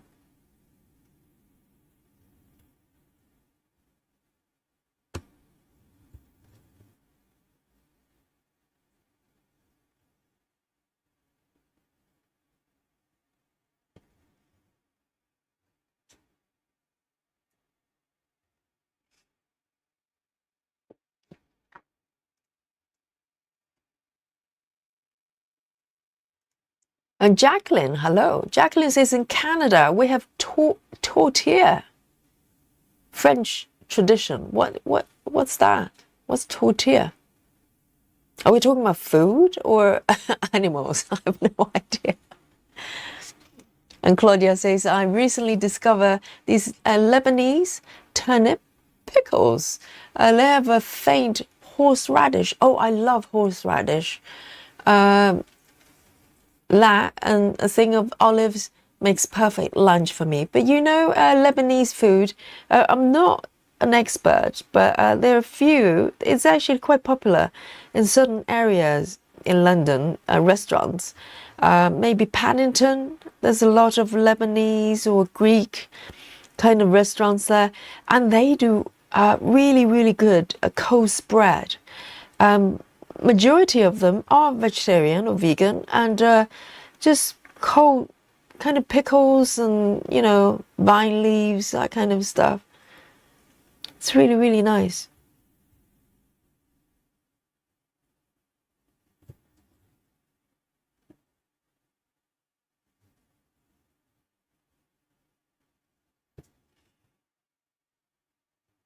I mean, this color and the last color, they literally look identical. Maybe slightly paler, but that's about it.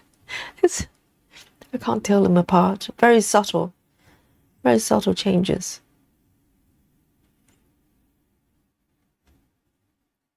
But I'm sure it's going to be beautiful.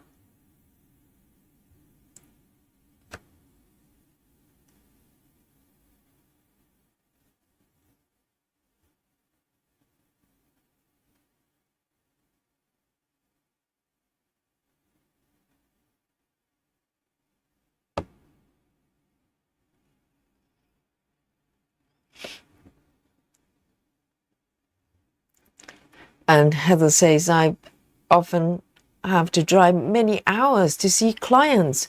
I always have bags of pistachio, peanuts, almonds, etc. in my car, and when I feel sleepy, I grab some nuts. Same here. It's my power snacks between teaching classes. And you don't need, that much, but you have a lot of energy in between. A lot of protein, a lot of good oil. Absolutely. Nuts are great. Oh, I need to make some spicy nuts. Now we're talking about it. It's so easy as well. I just grind the spices and, drizzle some olive oil on the nuts and some salt and just pop it in the oven for a few minutes and you have spicy nuts.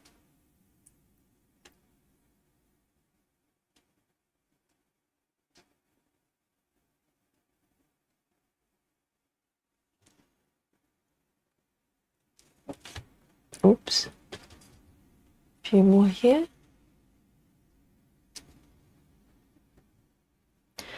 One, two, three, 1, 2, 3.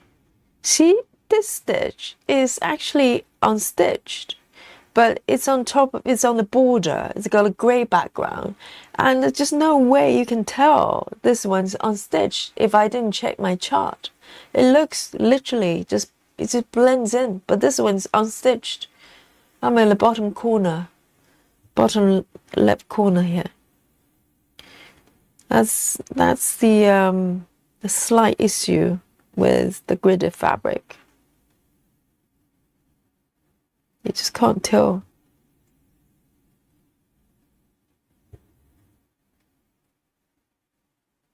Oh, it's raining outside in London. It was raining a little bit when I left the studio, but now it's like raining properly.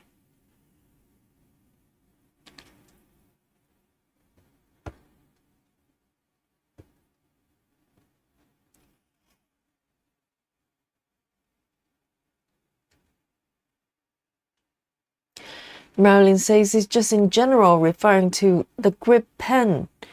But I have the Magnus Soul Heat pen and another blue on that off Amazon. So I frequently show this one I've got here. So this is from Clover. It's a Japanese make brand. They do a lot of sewing and craft accessories. So this one, when it comes to bleeding, yes and no, because any fabric that's above, I would say maybe 22, it's quite okay to use this one. It's got fine tip. But the thing is, I find maybe this fabric is okay. Let me draw it for you. Let me just draw a line in between there. See, it's not exactly bleeding, but the tip is not fine enough to sort of stay within the space between the stitches because the stitches are quite small. So I would only recommend to use this for anything above maybe 22, below 22 really. With this one, with 25, yes, even though it's very fine tip, but you can see this kind of bleeds around. It's not really bleeding, it's just it's not as fine as it should be. So with anything that's maybe above 25, I use a pencil. It's permanent marking, but it's you can't really see it. So this one's got an eraser at the back as well. Any liquid really, it would just melt it away. It would disappear.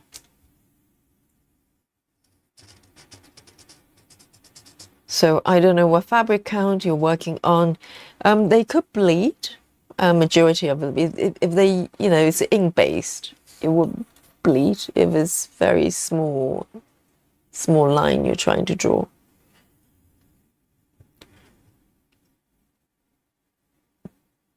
But for 25 and 28 that I'm working on, I just use a pencil.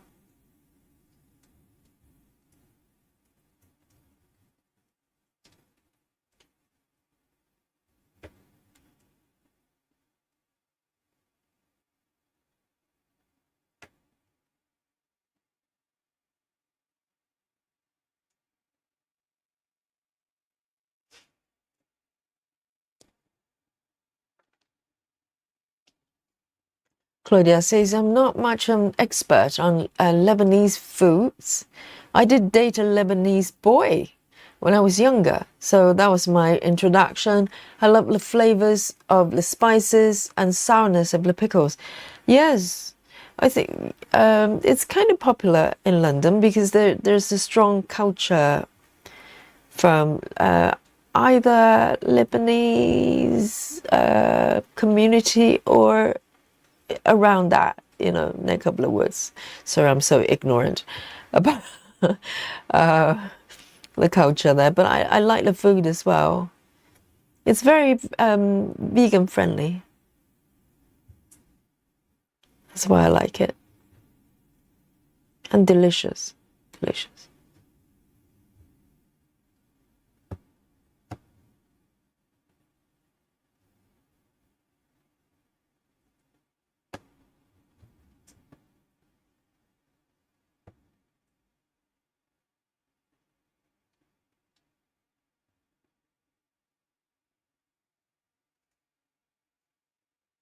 You're welcome, Merlin.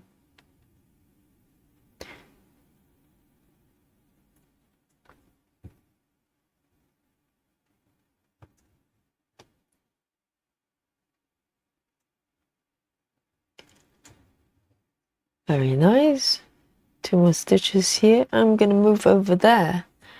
Yeah, it's a little bit more involved. I think I totally underestimated how many stitches I've got here.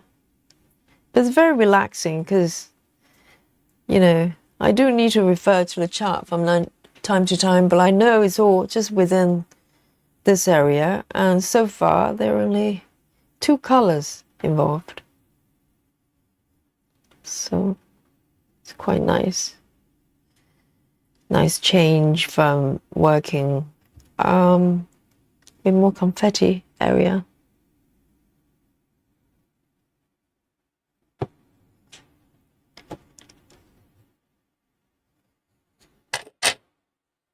All right. And then I'm going to move forward to this area. Literally just fill in all the stitches.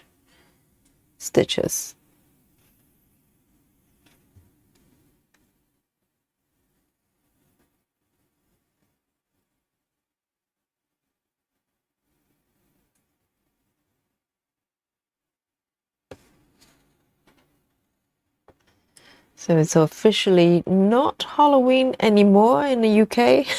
We're 40 minutes past 1 o'clock a.m. My goodness.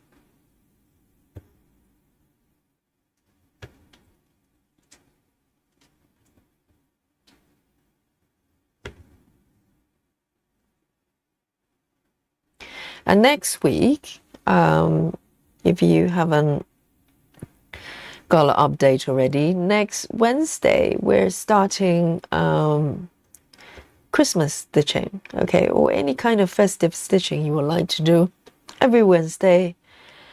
And there's a new piece I'm starting along with some of you, Christmas house number 2, okay. And if you'd like to join me, you still have a little bit of time. You can get the pattern from Artisy and also get the fabric ready as well. You still have time to do that. And also tomorrow is our sale, right? It's our Saturday sale, Aimee Stewart, everybody's favorite. And so we're going to start our sale around the usual time, probably about 8 p.m. in the UK time, so you can do the conversion. And but before that, I am going to do a demo. So last week, last Saturday, I did a double string. I did a walkthrough for diagonal parking, block by block. And this week, I'm going to demonstrate or try to demonstrate Gemma's method. So it's also a diagonal parking method. It's an interesting one. So if you never seen it before, definitely come along. And it might be of interest to you.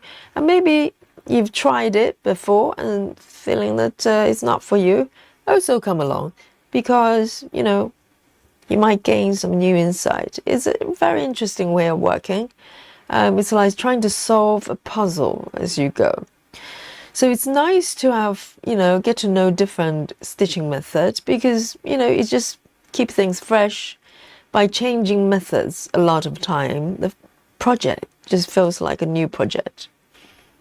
Different ways of working, it challenges the status quo, because, you know, sometimes we kind of stick with what we like and keep doing it, and at some point we kind of get fed up with it. You know, I did that as well. In the beginning, I pretty much just used the same method because that's all I knew. And then I'm starting to learn different methods, and it's great fun. It's great fun. So you can change things up. So I'm going to do a stream before that, before our saw, and hopefully we can wrap it up before and then have a little break, and then we can start our regular saw around 8 p.m. UK time. So.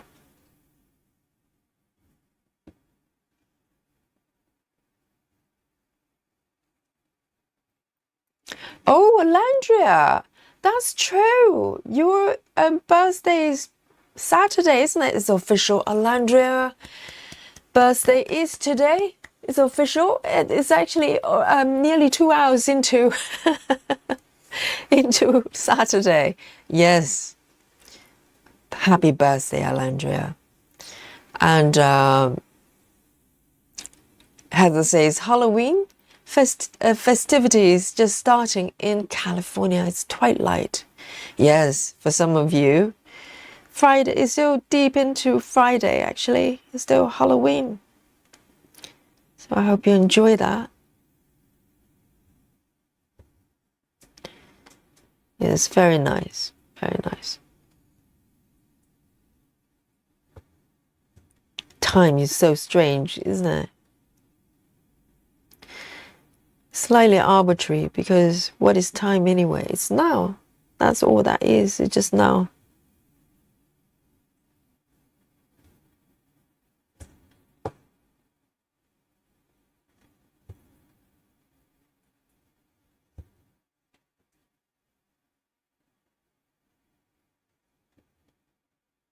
Let me end this thread here.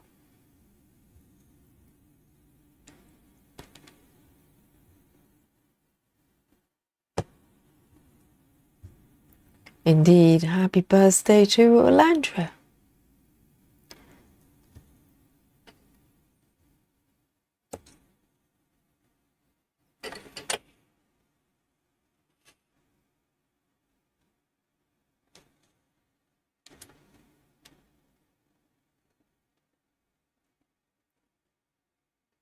And take another thread. Well, I'd like to be able to fill in the entire area before the end of the session. I was hoping that I'll be able to work a little bit under here, but it looks like it's a lot more involved here. But I'd like to be able to complete this area.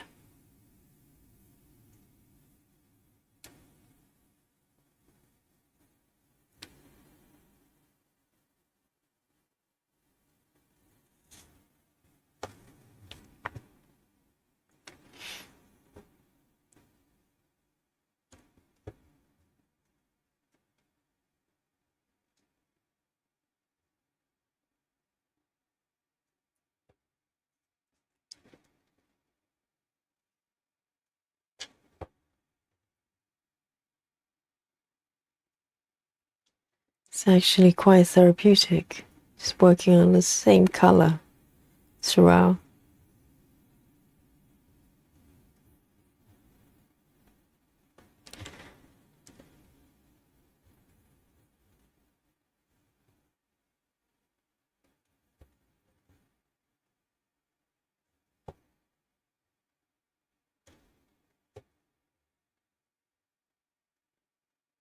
Absolutely.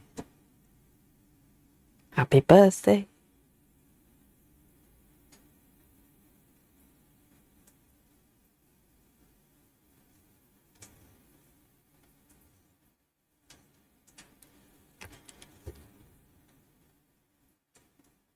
It's literally the day after Halloween.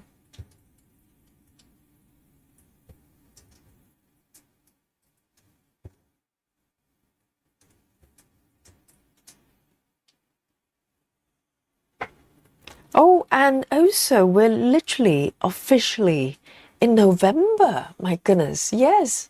It was the last day of October, wasn't it? So we're in November. Oh my goodness. Is officially Christmas season. It's getting earlier and earlier. We start in November, 1st of November. Jingle bell season.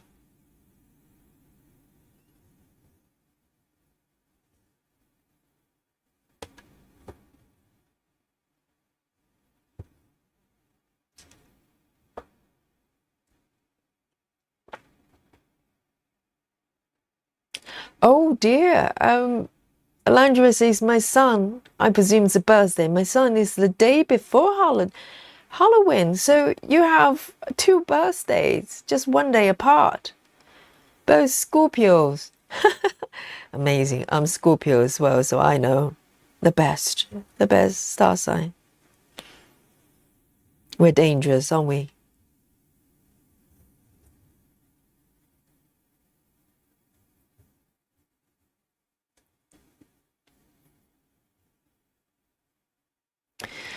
Lizzie says, only 8 weeks to go for the new year. Now you put it that way. Yeah, 2 months, 8 weeks. You know, if you think about the end of December, it sounds like a little bit away. But if you put it like 8 weeks, well, it's not very long at all. Just 8 Aimee souls. we're in Christmas. And before you know it, 2027. Not 27, 26. I jumped 1 year ahead. Time warp. 26. My goodness.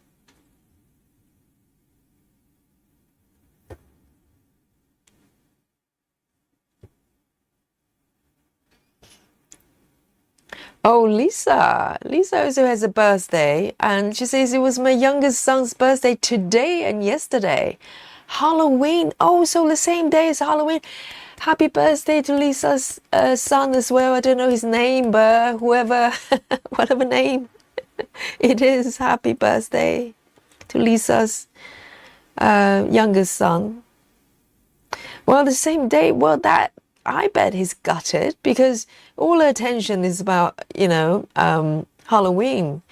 And, when some people have their birthdays on Christmas Day or something, I bet they wish it was a different day because no one's thinking about a birthday. It's all about Christmas. It's all about Halloween.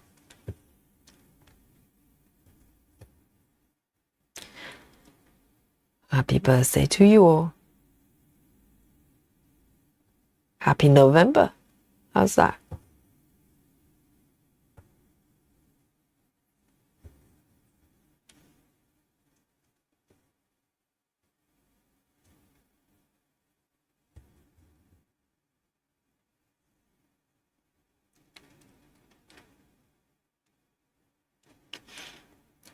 And Lisa said he had the best Halloween birthday party. So it was actually a Halloween party. He was just tagging along. Don't tell him. Don't tell him. Yes, he was probably wondering why. How come all of my birthday parties, everybody's dressed up as skeletons and witches. The strange life of Lisa's youngest son.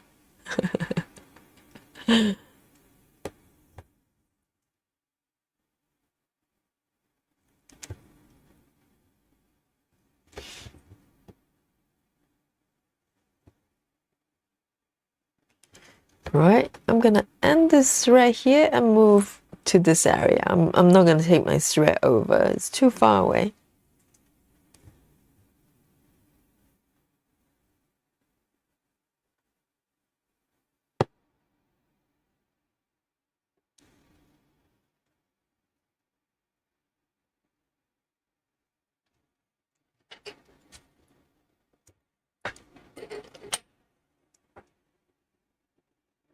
Here we go.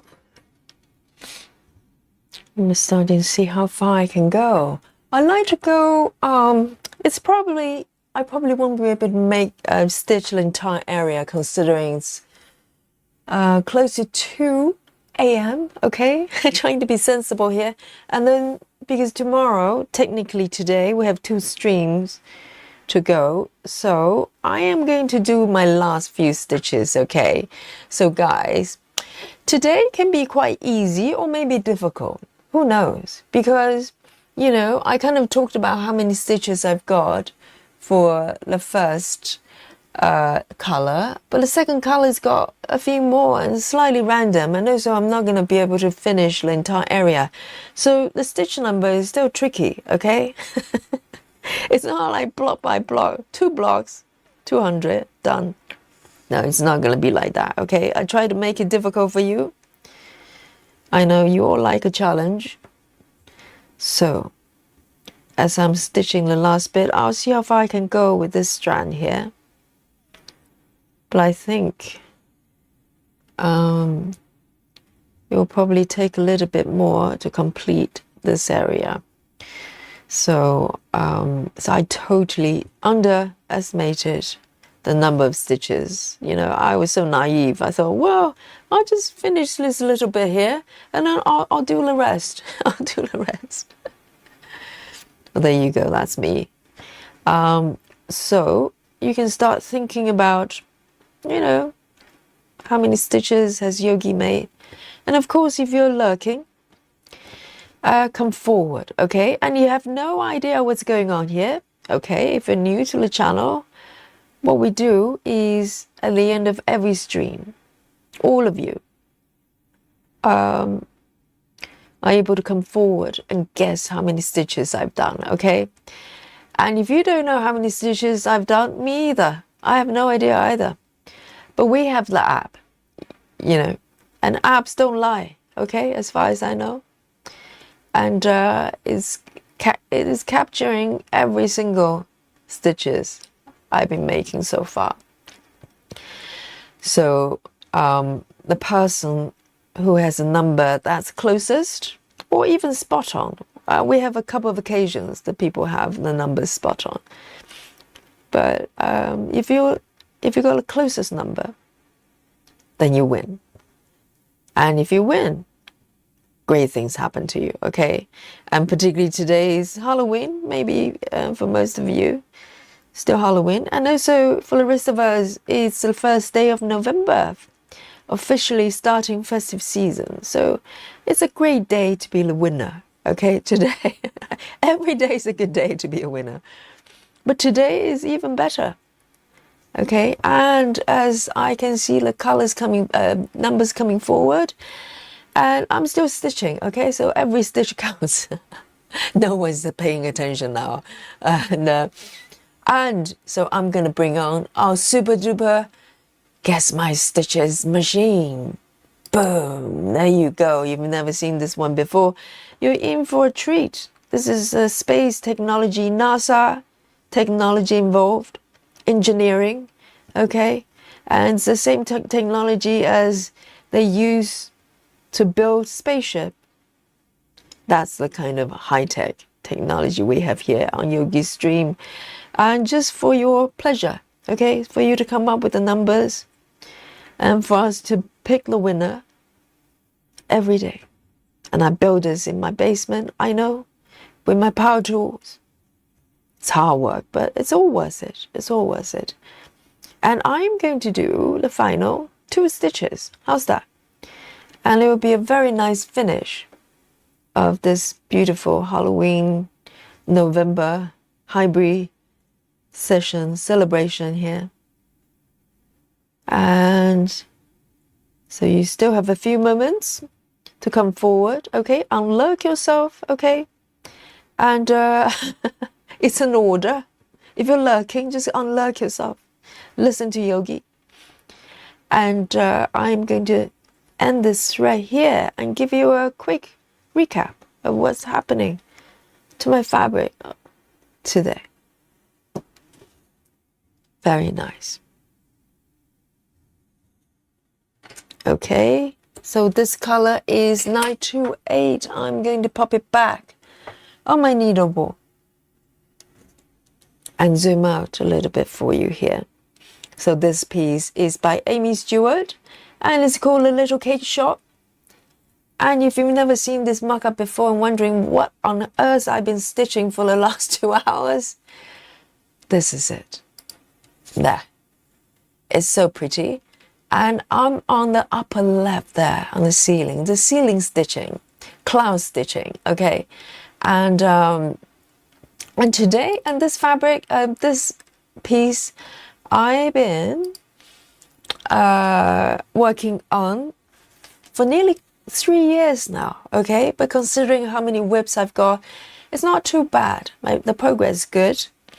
And this is 25 count fabric, DMC floss 1/1. So it's a beautiful pattern. If you love it, go grab it. And it also has a quick stitch version, a mini version as well. But I really recommend either get a quick stitch or the regular size, because it's got so much going on the fabric here. So today, ceiling, cloud stitching, and hopefully at some point I'll fill in this area so everything gets joined up, because I kind of skipped, I cheated, and I'll come down here to stitch this really cute saucer there. Okay, so this is what's been happening today. So here we go. Let's have a look at the number here from the top. There you go. Oh, Lisa is sharing herself her own stitches. 420, how amazing. And come back to Yogi, okay? It's me time, okay, Lisa? So let's have a look. Natty, 234, okay, very nice. And Susan, 286. Oh, everybody's secretly counting, doing calculation. You have your own formula, I'm pretty sure. And Grace Houston, 200. Silver Lizzie, 240. Betty Hankins, 277. Janine, 292. And is it Candace? Alert herself. Very good, very good. 221. Lisa, 265. Chua, unlocked, 205. Well done. And Mirring, only 16 likes on the video. Come on, people. Yes, if you remember, please give it a like. I always forget to do that because I'm a terrible YouTuber. Okay, Mirring is much better. And so thank you, Mirring. And Claudia, 268. Alandria, 287, our birthday girl. And Heather is 203. And let's have a look. And we have two Snowy, the winner from yesterday. 232, you might win again. Who knows? We have winners winning 2 days in a row before. So who knows? It could be you as well. So let's have a look. Are you guys ready? Let me bring on our app that doesn't lie, okay? My app doesn't lie.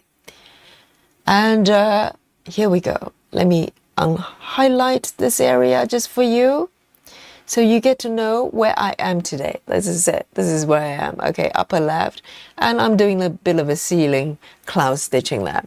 So are you guys ready? 3, 2, and 1. Let's see who is going to be our winner today. 285. Yes. So the number I have completed today is 285. Alandria, you're pretty close. Anyone closer? Anyone closer? Could we have a birthday girl as a winner as well? So it's 285. And Alandria is only 2 stitches away. Anyone closer? You have to be spot on to win. Oh, 286, my goodness. Susan as well. We may have 2 winners today. Okay, I'm feeling generous. I think this is it. What do you think, guys? So I've got 285 stitches. Susan, 286. Alandria, 287. So I think, you know, this is one of those nights that we can have 2 winners, can't we? And Alandria is our birthday girl. Susan is our brave soldier. They're both in the UK, actually. Amazing. This is a UK night for our winners. We have Alandria, we have Susan as well. So amazing, everyone. And you guys are regulars. You know what happens now? This is a night of victory for you, and there's a night of buffet, guys. Bring on the buffet, and round of applause. You have the respect and admiration from all of us, all the stitchers on the stream and beyond, okay, in the stitching world. So all the respect to you. And let's bring on the delicious buffet here for our winners here today, for our Susan and our Alandria. And they're both fantastic. And they're still here with me 2 o'clock a.m. in the morning, UK time. Okay, brave soldiers, I salute to you. And so yes, all the power drinks, powered snacks, and our buffet here. Enjoy, enjoy, and enjoy. And so from this beautiful first day of November, Saturday, crossover from Halloween, from Friday, Yogi is going to sign out. And I'll see you today, actually, technically Saturday. And we have 2 streams today. And I'll walk you through the Gemma's method, the mysterious, fascinating stitching method here. And you can have it under your repertoire, and maybe you're going to try it at some point. And also we have our Aimee Stewart style. Okay, this is everybody's favorite style. So come along with Aimee Stewart the first day of November. Let's start with a little bit of Aimee Stewart. How's that? So guys, give me some 99. Yes, I can see Betty Hankins 99 emoji there. So if you remember, give me some 99 here. And it's me from to you, 99 to you. Good night, and I'll see you very soon today, later on. Yes, Mirren, 2 streams today. Yes, well a tree. And I'll see you then. Night night. Good night, everyone. Bye.